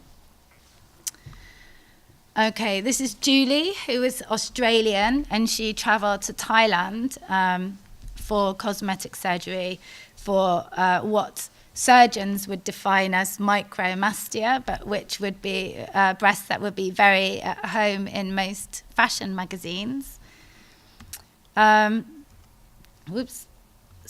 this is Julie having her breast augmentation. So she's there having her stitches removed, and with the Thai nurses that she met when she was having her surgery. And she said, again, she mentioned sex in her account. She said that when she was having sex with her husband, it must have felt to him like he was having sex with a man, she felt, because she was so flat-chested before. And again, it's easy to read that as, you know, well, maybe she feels psychological pain because she's not a perfectly feminine woman. But I wanted to talk about another patient, Debbie, who had a breast augmentation in Spain, or actually she'd had a breast augmentation for breasts that were very large, and she was going to Spain to have them made slightly smaller, as she had become more middle class as she'd gone through her life. And she said, I was really young when I had my breast augmentation, and now I'm older, you know, more confident. I probably wouldn't have them now. And then she said, but then again, I have enjoyed them. So she was very much talking about the fun and the pleasure of having had breast augmentation. And this, again, I think it counteracts some of these discourses about psychic pain and misery that cosmetic surgery patients are trapped in. So there's clearly something intersubjective about desire working in a lot of these narratives, but also pleasure and fun associated with that. So this is Huang. Huang was a middle-class Chinese young man who traveled to South Korea to have jaw surgery, blepharoplasty, and nose tip augmentation. These are common procedures in the Korean look. And this is Huang before he went for his surgery, and it was this profile of his nose that he didn't like, that he found too short. And this is him after one day after his surgery. And I'll just show you his day 2, day 3, 4, and 5. You can see the bruising starting to come out, but the dressings are getting less. Day 6. And this is his kind of new look that he ends up with at the end. For us, maybe it's not, it's not an extreme makeover. The differences are subtle. But Huang was delighted with his surgery. He was very pleased with how it went. So Huang, like many other Chinese patients, traveled to South Korea for what's known as a cute or kind face. And in South Korea, these surgeries are known as the Korean look, and they're very carefully differentiated from surgeries that connote westernization. So they're very clear that Western eyes would look weird on an East Asian patient. You shouldn't be doing this. If you do that, it's because the surgeon has removed too much fat from the eye, and that would be a failing on the surgeon's part. Korean surgeons do understand Chinese patients as desiring a look circulated regionally through K-pop and Hallyu. In other words, as emulating celebrities, just like Western cosmetic surgeons talk about, women coming with pictures of celebrities and saying, I want to look like this. But I think there's quite, because surgeons understand it like that, this is because somebody comes to their clinic with a picture of somebody they want that nose or these eyes. That doesn't mean to say they want to be that celebrity. The celebrity images operate like a catalogue of nose, or face and body types that they could model on, like you would take a picture to the hairdresser, say, I want this hairstyle. Okay, in Japan then, Sharon Kinsella has talked a lot about cuteness, okay? And she says that, people again have said that looking cute in Japan is simply westernization of Japanese culture. But she looked into it much more deeply and kind of plotted the history of cuteness. And she comes to the conclusion that Japanese women borrow the signifiers of early Disney films, and particularly big eyes, which make them look childlike, and that this childlike state is a way of avoiding marriage. So in Japan, salaries for men and women were very unequal, but recently they introduced an equality law that equalized salaries for young men and women. So young women have independence, they have their own money, they have exciting, interesting lives, but once they get married, they enter into a very traditional set of norms. So being cute means staying single for longer. So you can be cute well into your 30s and mark yourself as unmanageable. And this strategy seems to be working since 40% of Japanese men are now single. So more recently then, this cute look has been circulated in South Korea and become what's called in Korea kind face. So it's not necessarily talked of as cute, but it's a similar look. And kind face uses the same markers of cuteness for men and signifies a softer masculinity, and perhaps a masculinity that's more amenable to women's desires. But it's also used very much in terms of being marking compliant workers for the labour market. So femininity is seen as something that is really valuable in service work, in sales work, and so on. So if men begin to perform femininity, especially men from lower income groups, it's a way of getting work in a post-industrial economy for young men. And this guy here, interestingly, was a blonde Brazilian man, and his image is circulated a lot in South Korea as somebody who actively sought out a Korean look because they liked the look and sort of rejected their kind of former whiteness. Anyway,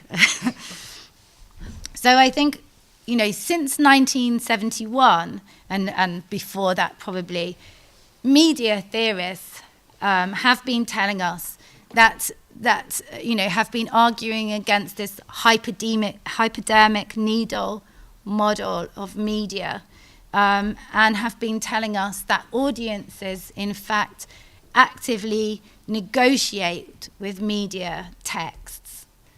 Okay, they're not passive audiences who simply receive the messages as given. And I think this is what Sharon Kinsella shows us in relation to cuteness. Western markers are not internalized, they're appropriated for cultural purposes, much like Western body modifiers have appropriated so-called primitive body art practices like branding, tattooing, piercing, and so on. Cosmetic surgery in Japan and South Korea then connotes independence and a self worth investing in. So if we return to the fourth category of these, of the typology of surgeries that people were having, and interrogate this idea of investment a little bit more. We've got Sharon, who went from the UK to India for a facelift, and she uses an analogy about houses. And she says it's self-improvement. I mean, a lot of people say to me, why do you do this? You should grow old gracefully. And I say, no, when you go to your house, if the paint is flaking off the walls, are you going to leave it? Or if you've got cracks in the tiles on your roof, are you going to leave it? No. I say, if there's rendering coming off your bricks, will you leave it to grow old gracefully? If there's technology and the means for self-improvement, then you should embrace it. And Lucy says, I've had my boobs done and my nose done, and when the kids are older, I want to go back to college and get some qualifications. At the end of the day, living down here in the south of England, it's all about the money, isn't it? So for Lucy, this is a very clear investment. Investing in cosmetic surgery is equivalent to investing in educational qualifications. It's all about advancing the self and, you know, getting as much money as you can because it's expensive to live. Cosmetic surgery as body capital then has a double function of both adding value to the body and of also marking a body of value, a body that is worth investing in. And to sort of theorize this part of it, I've turned really to the work of Beverly Skeggs, who's a British sociologist who has extended the ideas of Pierre Bourdieu. And she talks about this, particularly she talks about value. And she says, middle-class selves are self-possessive individuals, and they accrue value which they then rent in the labour market. And Mike Savage, who also does work in this area, talks about the professional middle class and how they consolidate their position through cultural practices of taking care of the body, like running and eating healthily and doing Pilates is what I don't know if Pilates is big in France. This is what many of us do. And therefore we stay more productive. We increase our education, and we have these are all practices which accrue value for a middle-class self, make a middle-class self more valuable. And Lisa Adkins says that women in particular occupations, however, are employed precisely for their feminine characteristics. But feminine characteristics are not seen as skills, they're just seen as naturally occurring properties. And therefore, feminine subjects can't become optimizing subjects because they've already been optimized and exploited by being forced to use the cultural performances by which they are already positioned, she says. So things like femininity are just, they're kind of bought and sold in the labour market. So working in a bar, you have to look nice, you have to wear the right clothes. You have to know how to put on makeup. These are things which are not seen as skills. They're just things, properties of bodies to be exchanged.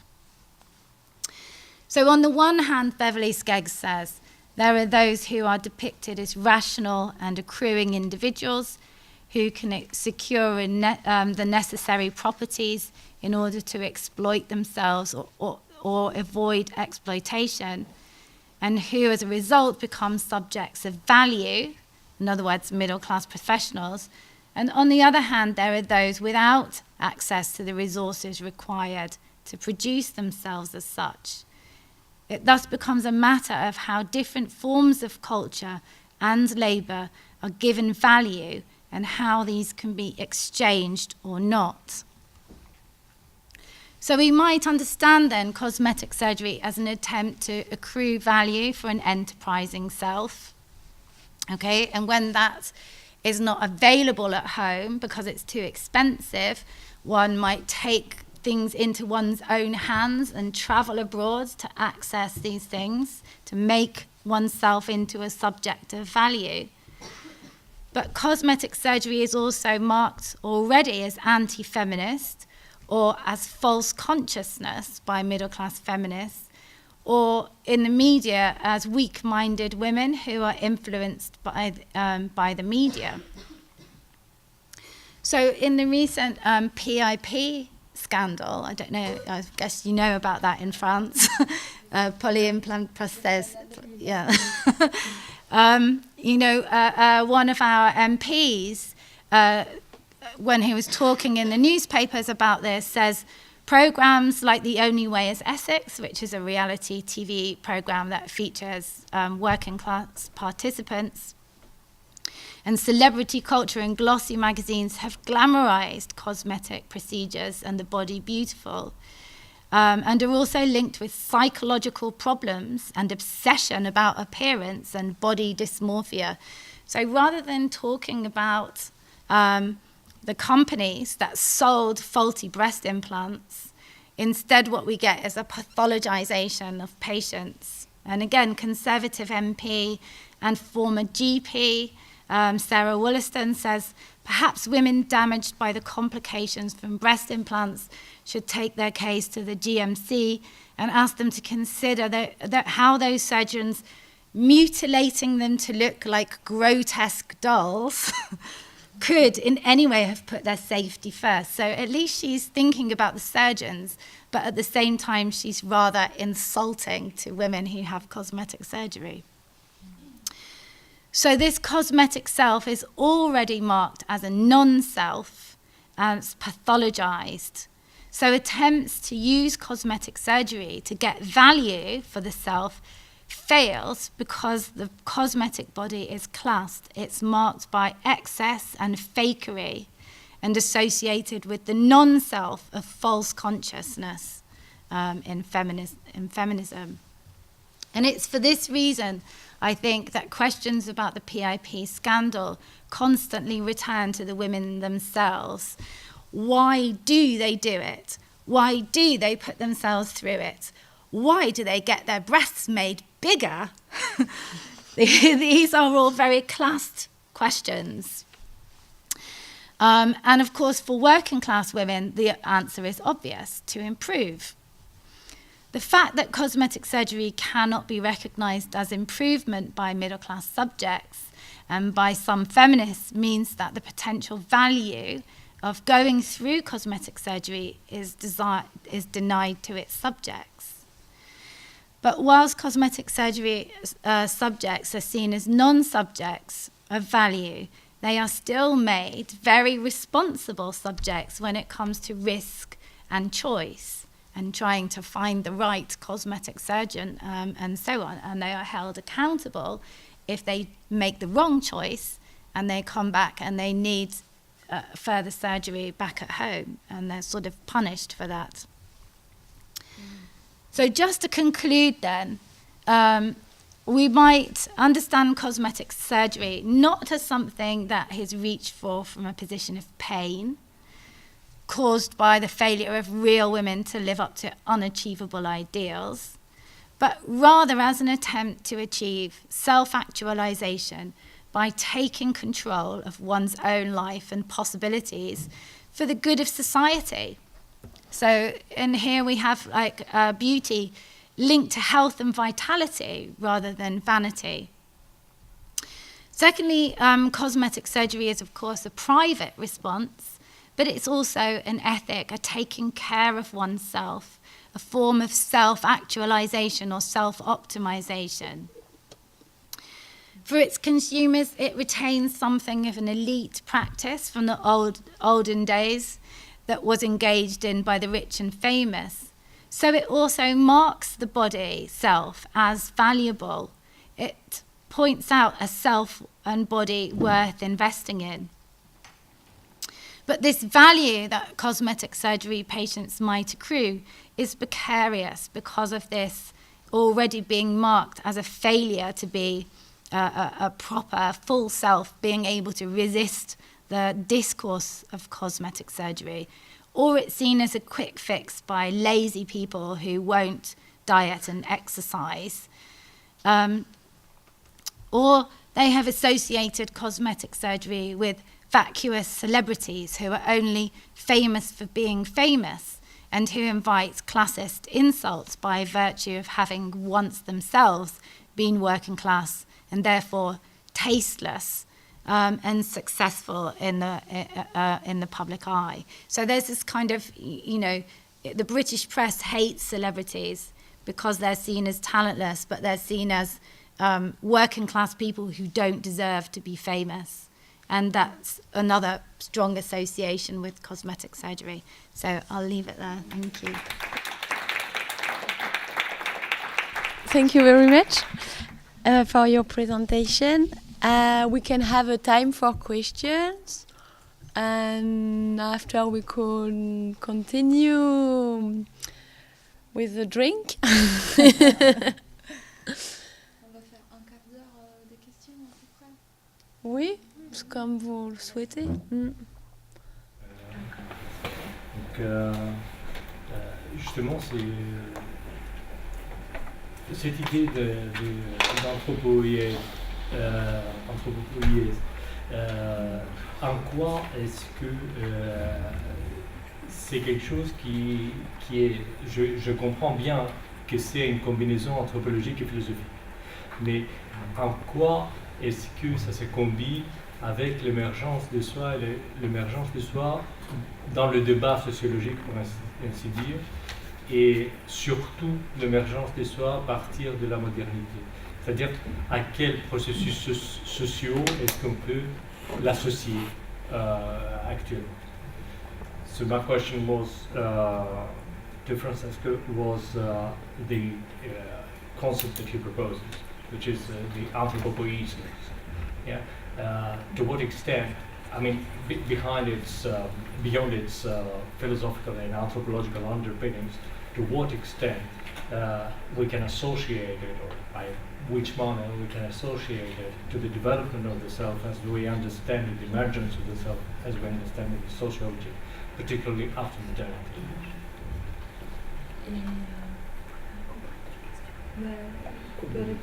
Oui. Oui. Alors, il faut préciser que l'expression anthropo-poïesis, nous l'avons inventée il y a une vingtaine d'années. Et nous étions un groupe d'anthropologues qui nous étions en train d'étudier surtout les rituels d'initiation dans les sociétés dont nous étions intéressés. C'est-à-dire, moi, j'ai commencé moi-même en étudiant les Wanand du Congo et surtout le rituel de Olusumba, un rituel d'initiation des garçons. Et l'explication de ce rituel était contenue dans un chant qui les circonciseurs chantaient à la divinité. Et dans ce champ, il y avait clairement l'idée que Olusumba, c'est-à-dire le rituel, devait donner forme aux êtres humains, aux garçons, faire devenir les garçons des hommes.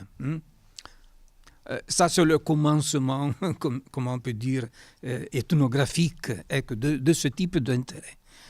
Et avec mes collaborateurs, nous avons vu que cette idée de construction des êtres humains est très, très répandue dans les sociétés d'autrefois, dont s'occupaient les anthropologues. Voilà.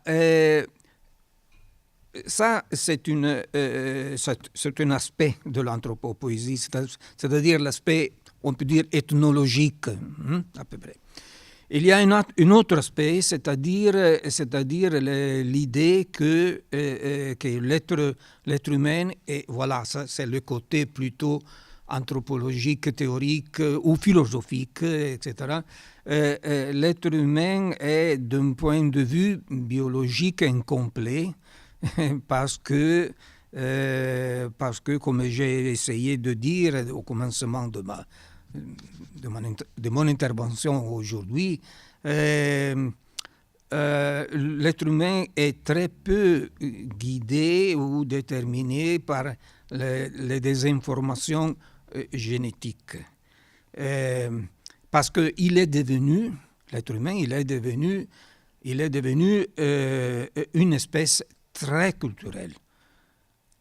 Alors, pour être évidemment, il y avait des avantages d'un point de vue évolutif. Voilà. Pour devenir une espèce culturelle, il faut avoir une régression des informations génétiques. C'est-à-dire que le comportement doit être déterminé, guidé, conditionné, bien sûr, des informations culturelles, plutôt que en prévalence sur les informations génétiques. Tout ça donne lieu alors à une sorte de modélisation de l'être humain à cause de la culture. C'est la culture même qui, je dis culture, mais évidemment il faut préciser, non? Mais en tout cas, sont des forces, des mouvements, des agents culturels, hein, qui donnent forme à l'être humain. Et donnent forme toujours dans des contextes locaux et alors toujours avec des formes particulières. Ça, c'est un peu l'anthropo-poïesis. Voilà. Pour ce qui concerne la modernité, selon moi, dans la pensée moderne, dans la pensée de la modernité, il y a peu de reconnaissance de l'anthropo-poïesis. Surtout dans la mesure où la pensée de la modernité est liée à l'idée de l'individu. C'est-à-dire, l'être humain est un individu. Alors, l'individu, ce n'est pas question de le former, de le modeler.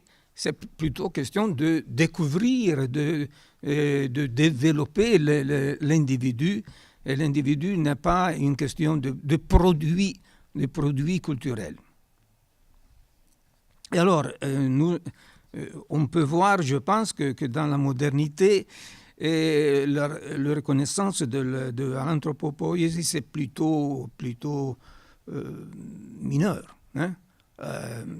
Tandis que dans des autres sociétés, on voit très bien que l'idée de faire l'humanité, j'emploie exactement cette expression, faire l'humanité, c'est une expression c'est une idée, c'est une pensée qui est très, très, très répandue. Surtout dans les questions en l'occasion des rituels qui sont expressément orientés pour cet objectif.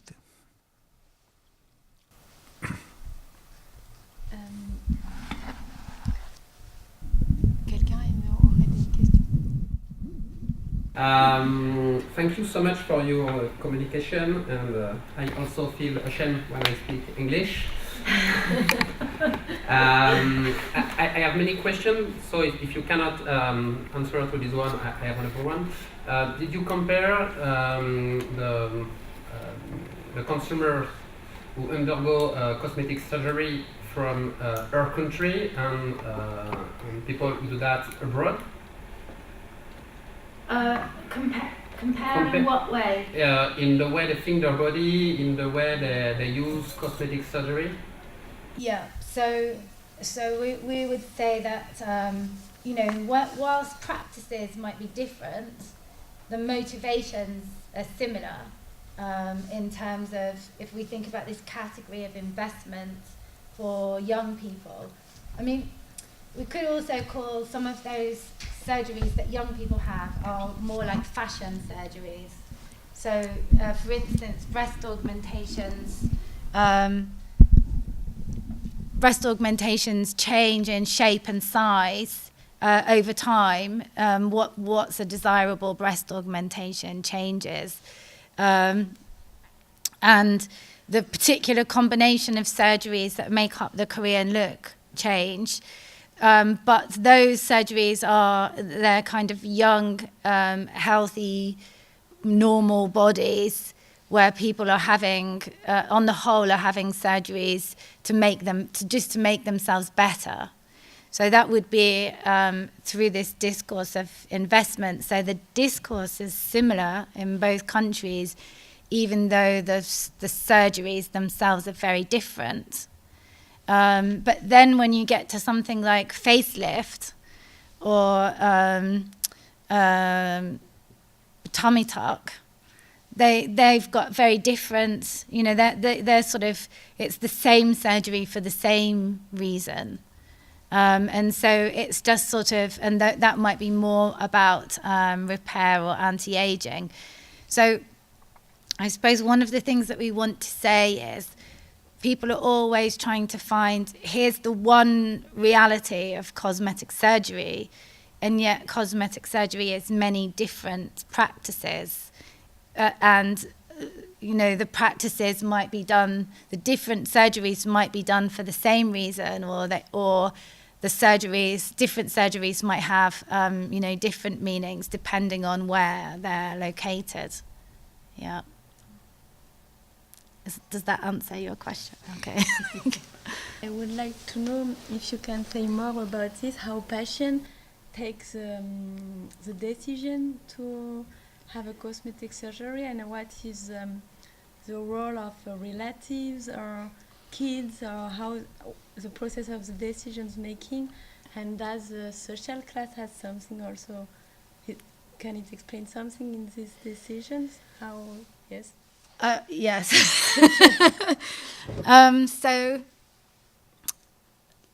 Lots of people that we spoke to had got friends who'd had cosmetic surgery. So the way that it works is that some people a long time ago travelled abroad for a surgery that they couldn't afford at home. And they were the sort of pioneers, if you like. They're pioneering adventurers going into the unknown. Yes. And when they return, say to the UK, and tell people what they've done, very quickly there's a lot of people start contacting them and saying, where did you have it done? What was your experience? What was your surgeon like? How was the clinic? And they realize that it has commercial potential. So those people are quite likely to set up as agents, and they facilitate the travel of other people. But also people who go for surgery tend to know other people that have had surgery. So mothers-in-law or friends, you know, some of the guys that had their noses done had a friend who'd had their nose done, so it was, a lot of it was word of mouth. And the decision process was a bit like how you would get a plumber or an electrician. You know, you'd say, well, I want this, who can you recommend? And then they would find their ways. Or if they didn't know anyone, they would go on online forums, and then they would go through often into agents' Facebook groups and go through that way. But certainly class, I mean, we would see social class as key in the decision to go abroad. And that was because people couldn't afford to stay at home. And they had very negative narratives about surgeons at home, that they'd been for consultations and they felt that surgeons didn't take them seriously, or they dismissed them, that they didn't care, they only wanted to make money. And they compared that with surgeons abroad as being very kind, very caring about the whole person. And we suspect that part of that is not being able to afford staying at home and feeling rejected because of or not taken seriously because of not having enough money to stay at home. So I think class position is important at every level. And, you know, possibly we did an interview, perhaps loads of middle-class people are having cosmetic surgery, but we didn't find them because they do it secretly. Yes. Whereas the people we spoke to were very happy to talk to us because for them there was no shame in having cosmetic surgery. It was a good thing. It was an investment. Yes, and I also suppose then that it can have conflicts sometimes, or discussions or negotiations in the couple, for example, when one wants to have to modify a part of the body. Yes. Because also it has sexual implications, and yes. And not only for that, but so do you remember Jason, who had lost a lot of weight, and when he lost weight, his wife divorced him because she preferred big men. And she didn't fancy him anymore. So when we met him, he was with his new partner, who he met in Slimming World. And she was very against surgery and didn't want him to have surgery because she thought you could lose weight by other means. And he said that she didn't mind hanging flesh, but that was her choice. He didn't like it and wanted to get rid of his own. He didn't mind hers, but he didn't like his own. So, but interestingly though, there's a lot of times we hear about men putting pressure on women to have breast augmentations or paying for breast augmentations for their partners.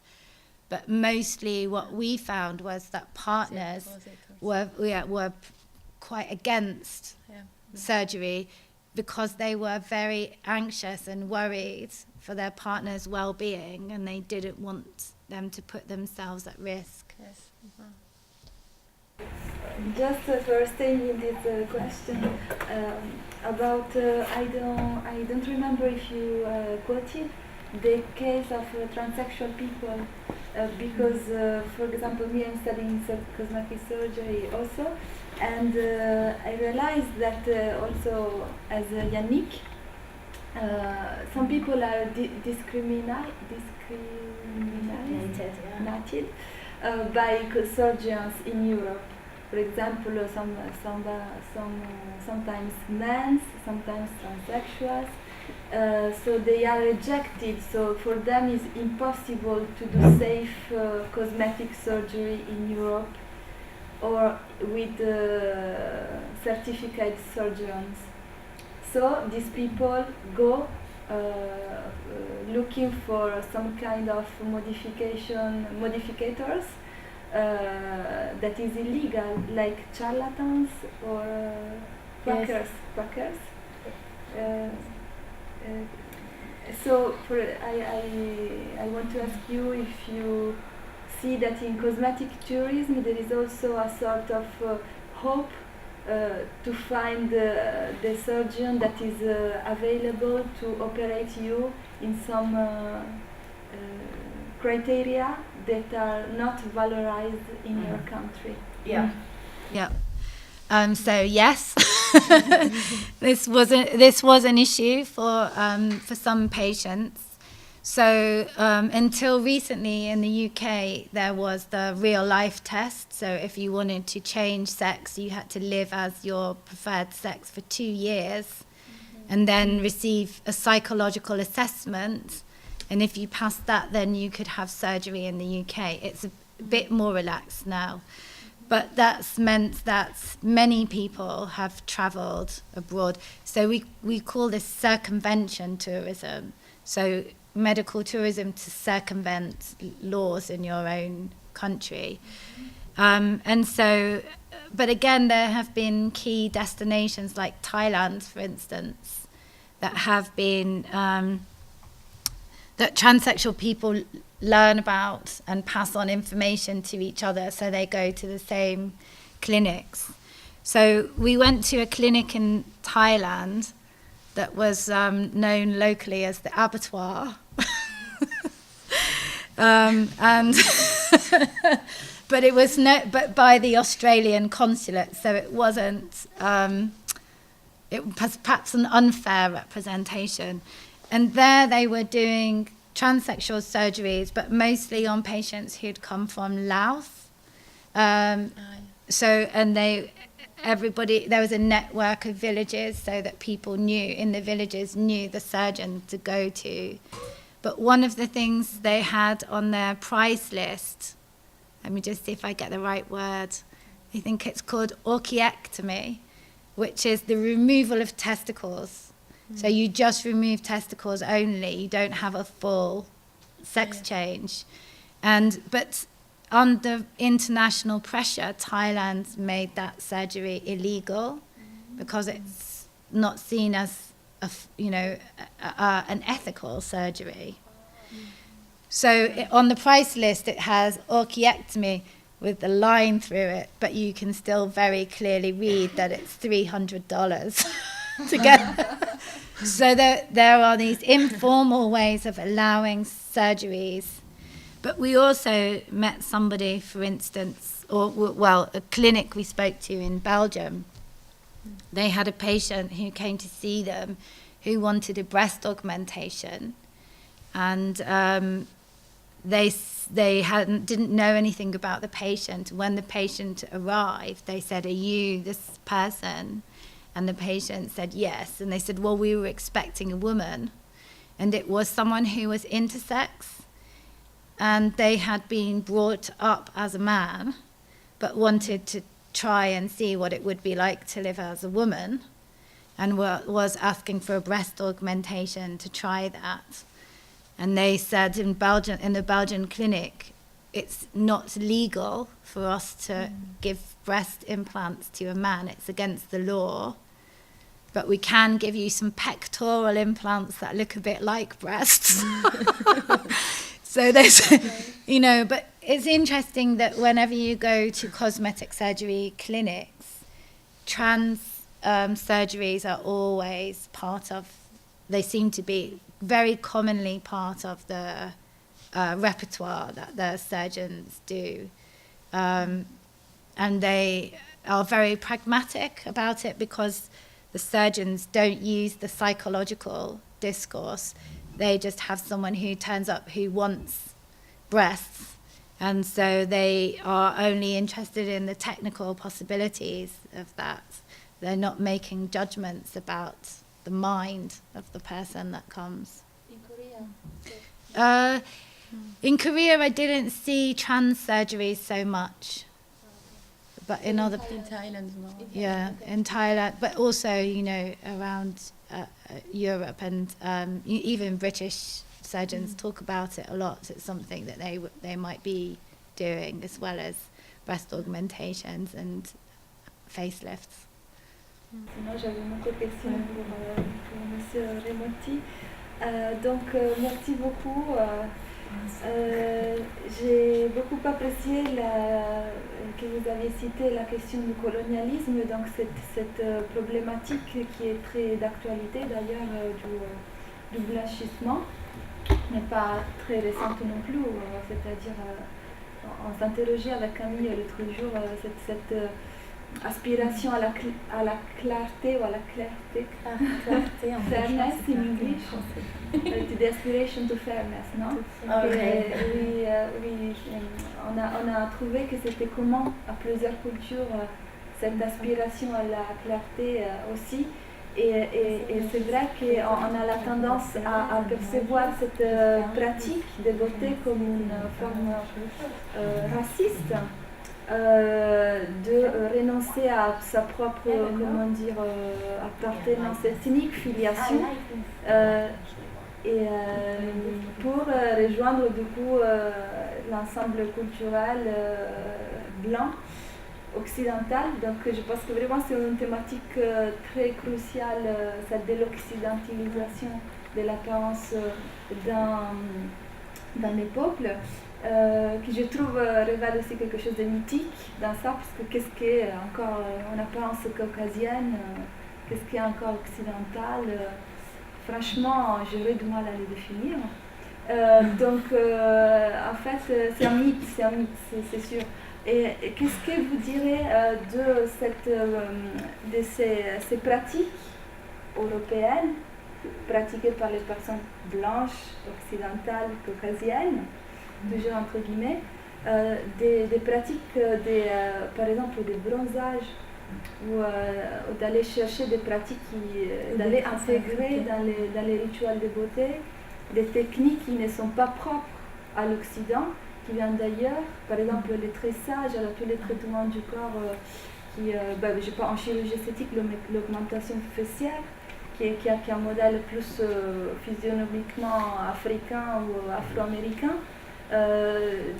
Voilà, comment est-ce que vous pourrez lire ces pratiques par le biais de l'anthropo-poïesis?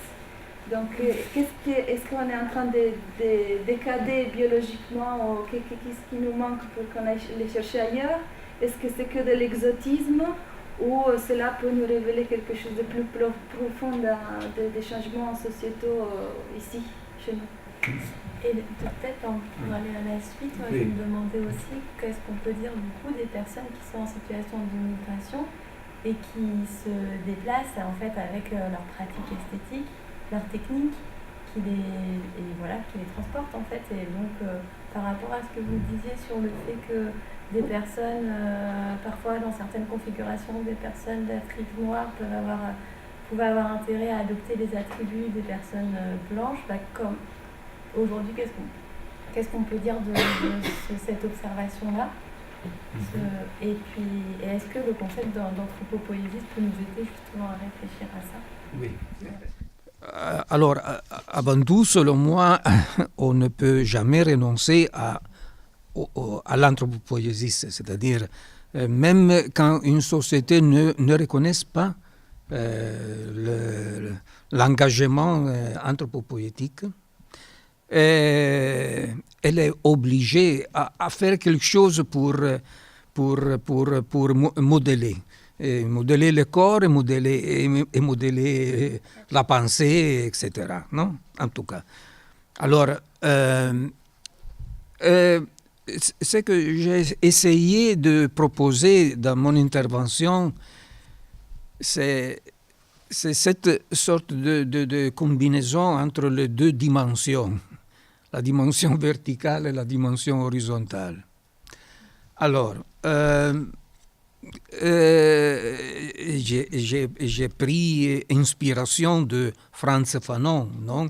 pour faire voir que la colonisation, dans ce cas, avait détruit les conditions de l'anthropo-poïesis, de certaines sociétés, non? Okay. Voilà. Et alors, l'anthropo-poïesis peut être...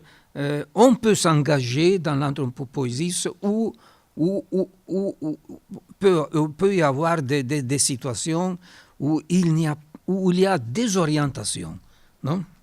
Voilà, parce que c'est toujours difficile faire des hommes.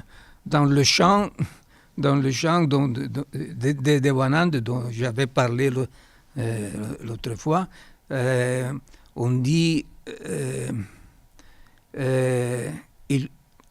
que l'Usumba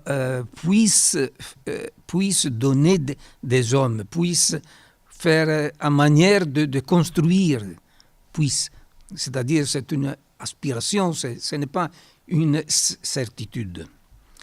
Alors, je veux souligner encore que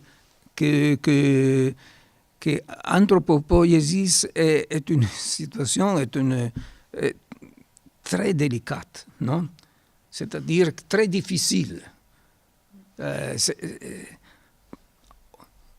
Avant tout, comme le disait Margaret Mead, hein, c'est-à-dire avant tout, il y a la question de savoir, hein, que faut-il faire pour être humain?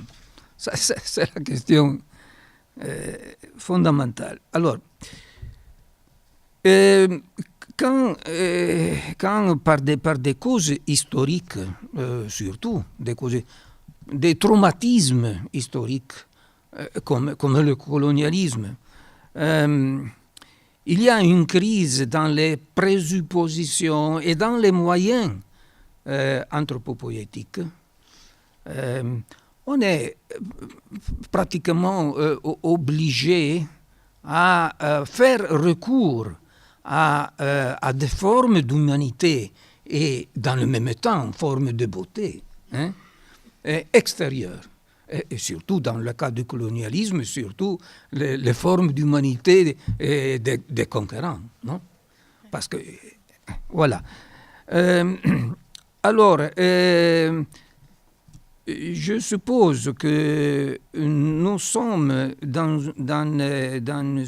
une situation dans laquelle la couche anthropo-poïétique, du travail anthropo-poïétique, c'est réduite à cause pas seulement du colonialisme, mais à cause du capitalisme. C'est-à-dire, je pense que l'esprit du capitalisme, j'emploie exactement l'esprit du capitalisme, donne lieu à un appauvrissement culturel. Alors,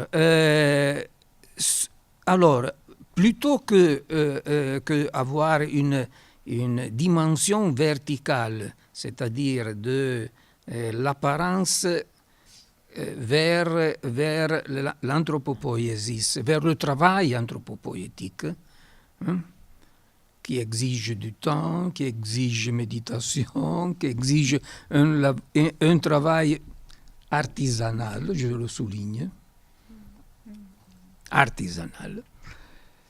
Nous avons plutôt un marché, c'est-à-dire une dimension non verticale, mais horizontale. C'est-à-dire, il y a des ressources, il y a des images, il y a des possibilités, ici, là-bas, etc.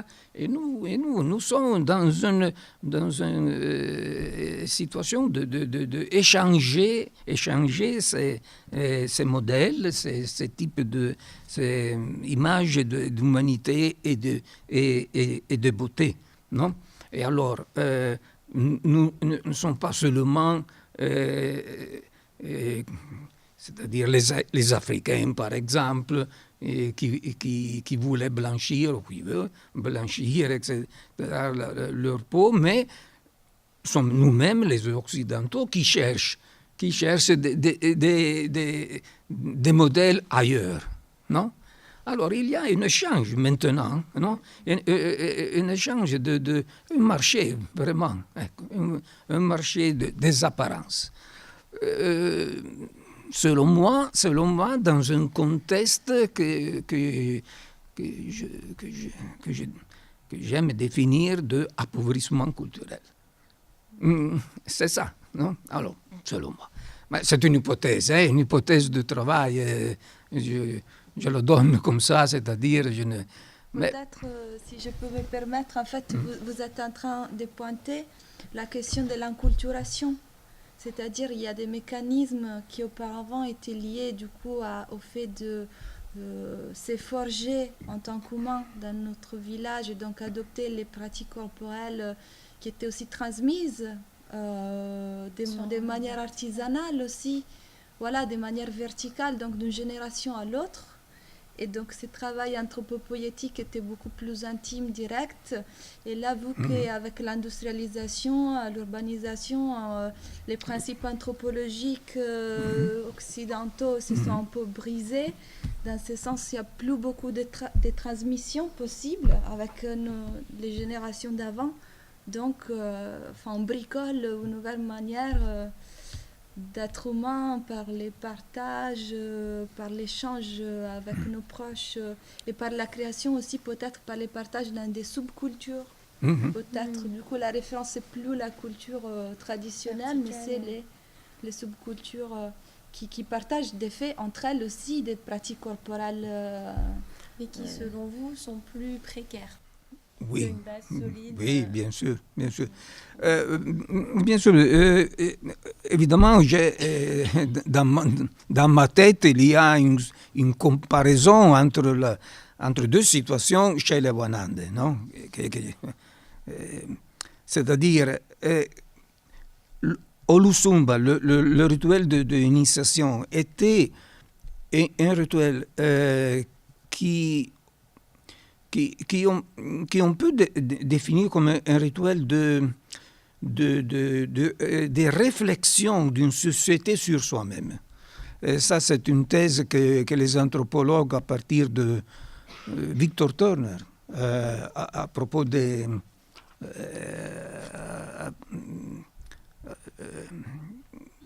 de ses recherches en Zambie, non? C'est-à-dire, les anthropologues sont très convaincus que les rituels d'initiation n'étaient pas des rituels dans lesquels il faudrait tout simplement imiter. Ce n'était pas question d'imiter les vieux, d'imiter des modèles d'autrefois. Ce n'était pas là la question. Au contraire, c'était comme Victor Turner avait démontré à propos d'Ndembu, et moi, plus modestement, je pense d'avoir vérifié à propos de l'Olusumba de Wanande. Il ne s'agit pas, je le répète, de imiter et d'imposer, mais d'obliger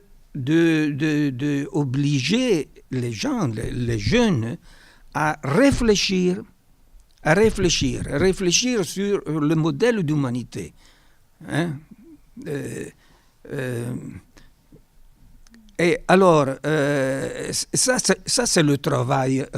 Quand je parle de travail anthropo-poïétique, le voilà.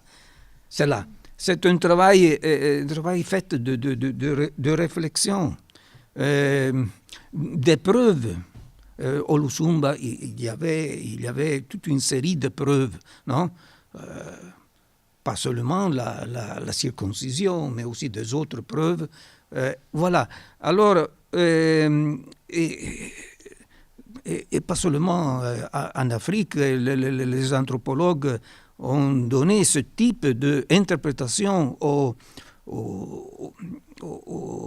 rituel d'initiation aussi dans des autres endroits, dans de notre continent, par exemple en Mélanésie, etc. C'est-à-dire, c'est le moment où une société, plutôt que imposer ces modèles, oblige les gens, et les jeunes surtout, à réfléchir sur les modèles qui sont les modèles de la tradition. Alors, il ne s'agit pas de imiter, il s'agit au contraire de choisir. Ça, c'est la question. Alors, quand j'ai étudié les jeunes, la condition des jeunes, dans les années que j'ai travaillé chez les Rwandais, et j'ai constaté qu'il n'y avait plus au Lusumba, et il n'y avait plus le moment institutionnalisé, comment on peut dire, pour ce travail anthropo-poïétique. Comprenez-vous? Non? Et les jeunes étaient très désorientés. Les modèles étaient seulement les modèles du capitalisme occidental. Un modèle, comment on peut dire, vulgaire. Non, c'est très simple. Voilà. Alors ça, quand je parle d'appauvrissement culturel, ça c'est l'appauvrissement culturel. Et bien sûr, ce ne concerne pas seulement les Rwandais, mais selon moi, c'est une condition très générale. Nos jeunes même, nous-mêmes, etc. Non? Je me suis expliqué, non? Oui, je ne sais pas si je suis tout à fait d'accord avec vous, parce que nous, on a, comment dire, on regarde... Non, mais c'est vrai que vous avez raison, c'est-à-dire que c'est comment dire, les paradigmes changent et peut-être changent plus vite aujourd'hui. Donc c'est vrai que dans ce sens, je comprends la désorientation, effectivement, que je pense on ressent tous des fois. Donc n'est pas seulement d'un point de vue des pratiques esthétiques, mais aussi d'un point de vue des vous n'aimez pas les mots identité, non. Donc j'essaierai de l'éviter, peut-être d'identification, ou on va essayer de trouver. Donc en fait, on perd nos repères. Enfin, c'était souligné aussi d'ailleurs par beaucoup de sociologues qui ont travaillé entre autres sur la société liquide, Bauman, Zygmunt Bauman et d'autres. Donc je pense que ça revient aussi dans votre discours, ce type de désorientation liée justement à un système économique, social, économique spécifique. Donc c'est capitalisme. Par contre, nous on observe aussi qu'il y a beaucoup de nouvelles modèles anthropo-poïétiques qui naissent. Donc est-ce que pour terminer peut-être sur une conclusion avec de l'espoir, est-ce que l'anthropo-poïésis, est-ce que cette anthropo-poïésis unique n'est pas en train d'éclater en différents modèles anthropo-poïétiques qui sont en train de se tester, d'être testés aujourd'hui, et peut-être quelqu'un va prendre quelqu'un en nous se consolider. Et qui peut-être pourrait se consolider justement, où vous pensez que cela créera de la tension et sera toujours... Est-ce qu'on ne pourra pas justement... est-ce que ce ne sera pas, par exemple, les fondements d'un nouveau type de lien social? Je ne le sais pas. Je ne le sais pas, c'est-à-dire c'est très difficile faire des prévisions sur cet argument. Selon moi, nous vivons dans une société dans laquelle ce type de réflexion, de pratiques, ils sont plutôt, comment on peut dire, ils sont réservés peut-être à une certaine classe, non? À la classe des intellectuels, non? Il y a les philosophes, il y a les sociologues, les anthropologues, etc. Nous sommes ici à réfléchir, etc. Mais selon moi, dans une société comme j'ai eu la chance d'étudier une petite société, c'est plus facile comment on peut dire, engager la société même. La société, surtout les jeunes, parce que c'était dans une tentative de réfléchir sur soi-même. Non? Tandis que chez nous, cette possibilité, oui, effectivement, nous sommes ici à réfléchir sur notre société, etc. Mais la société en général ne connaît pas beaucoup de possibilités pour faire ça, non? Ça, selon moi, c'est la question. Peut-être, je le dis, peut-être les êtres humains ont vécu presque toujours dans des petites sociétés, non? Sinon, les grandes sociétés sont une forme récente de l'existence humaine, non? Une forme récente. Et il faut réfléchir, je pense, sur ça. Et aussi d'un point de vue de la démocratie, par exemple, nous disons presque toujours, nous sommes les inventeurs de la démocratie, etc. Oui, moi je suis convaincu que la démocratie, c'est des autres sociétés, des petites sociétés, oui. Et elle était vraiment démocratique, vraiment démocratique. Et pour nous, la démocratie, c'est très peu. Hein? C'est très peu. Quelquefois, on va déposer une fiche, etc. Voilà. Et nous avons très peu de temps, très peu de possibilités de discuter, d'aborder des questions importantes pour notre vie, etc. Non? Une question.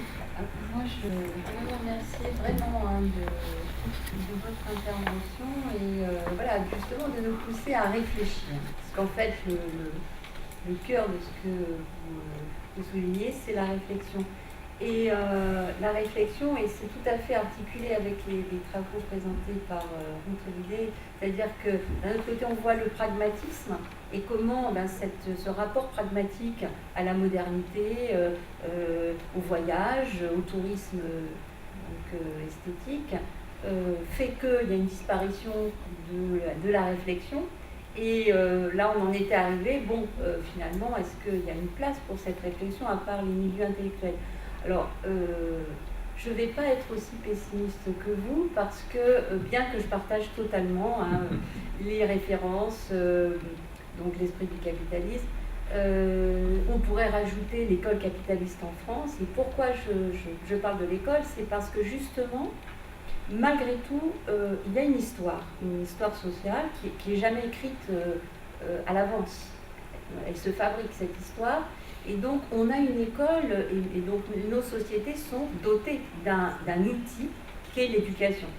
Et donc, alors, outre que c'est l'éducation qui fabrique les intellectuels critiques, donc c'est bien c'est possible, on peut estimer que, outre ces intellectuels critiques, il y a aussi toute une jeunesse, aujourd'hui, qui propose une culture alternative, voire des cultures alternatives, et c'est bien ce creuset éducatif, ce que les professeurs défendent aujourd'hui en France, contre le Parcoursup, etc., la casse de ce système scolaire tel qu'il a été conçu sur la formation à l'esprit critique, très tôt, et évidemment aussi à l'université.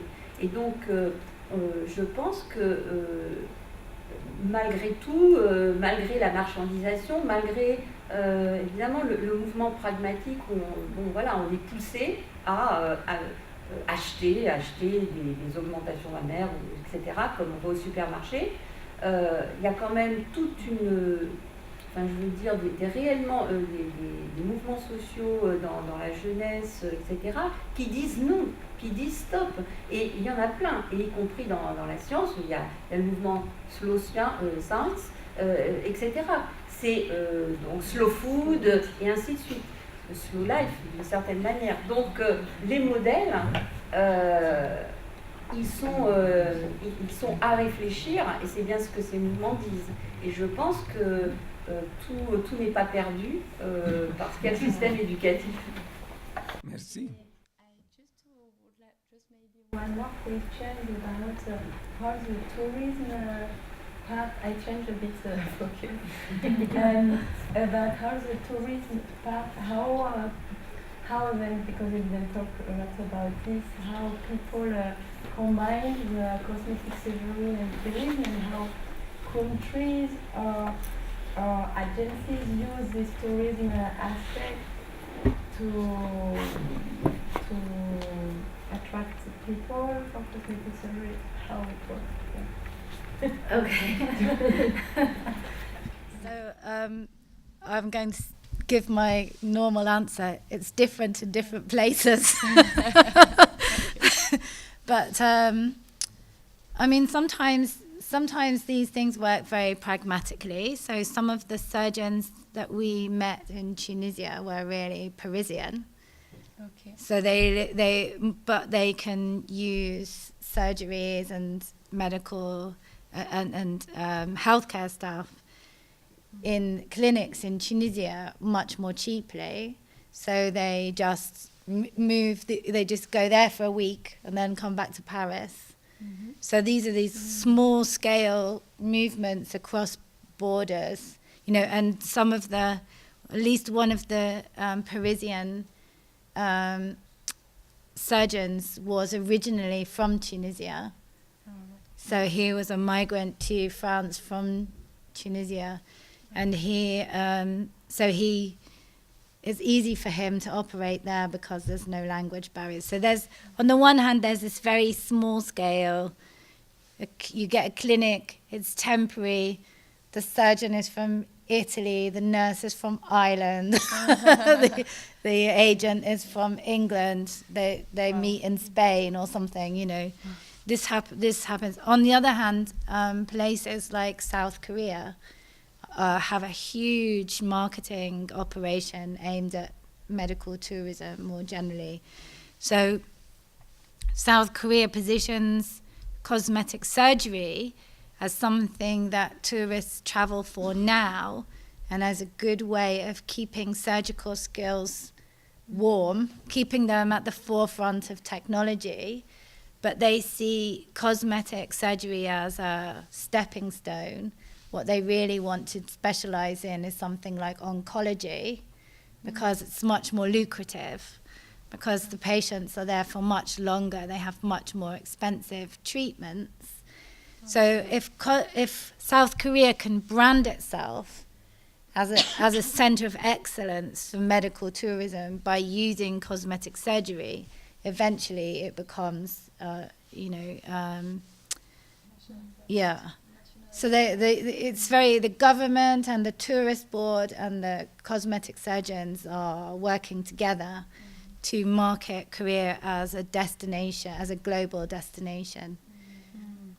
And then again, you have other places so there's also Dubai Healthcare City. So the best patients, apparently, in the world are Arab patients, wealthy Arab patients. Everybody wants Saudi Arabians, really, because they are wealthy, they bring large family groups with them, the family spends money in the shopping malls and does a lot of care for the patients. So everybody wants Saudis. So, and people from those Middle Eastern countries, wealthy Middle Eastern countries.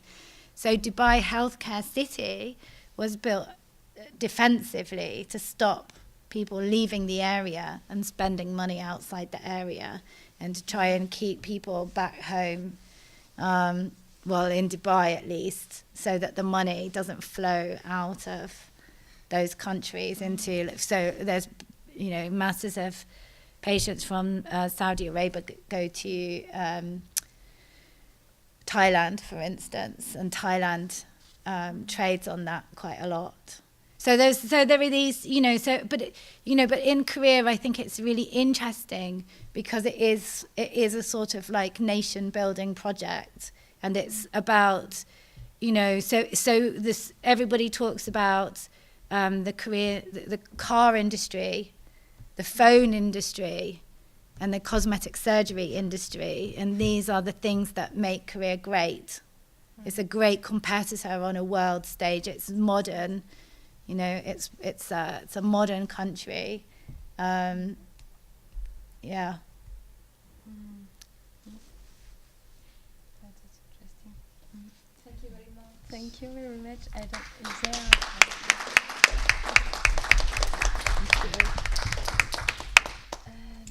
Juste introduire la prochaine séance qui aura lieu à Genève le 22 février prochain et qui s'intitule « Les pratiques esthétiques au prisme de l'âge ». Nous recevrons notamment la sociologue Virginie Vinel qui traitera justement de la socialisation au paraître sur différentes étapes esthétiques en fonction des parcours de vie, lors de l'adolescence notamment, et au prisme du vieillissement corporel.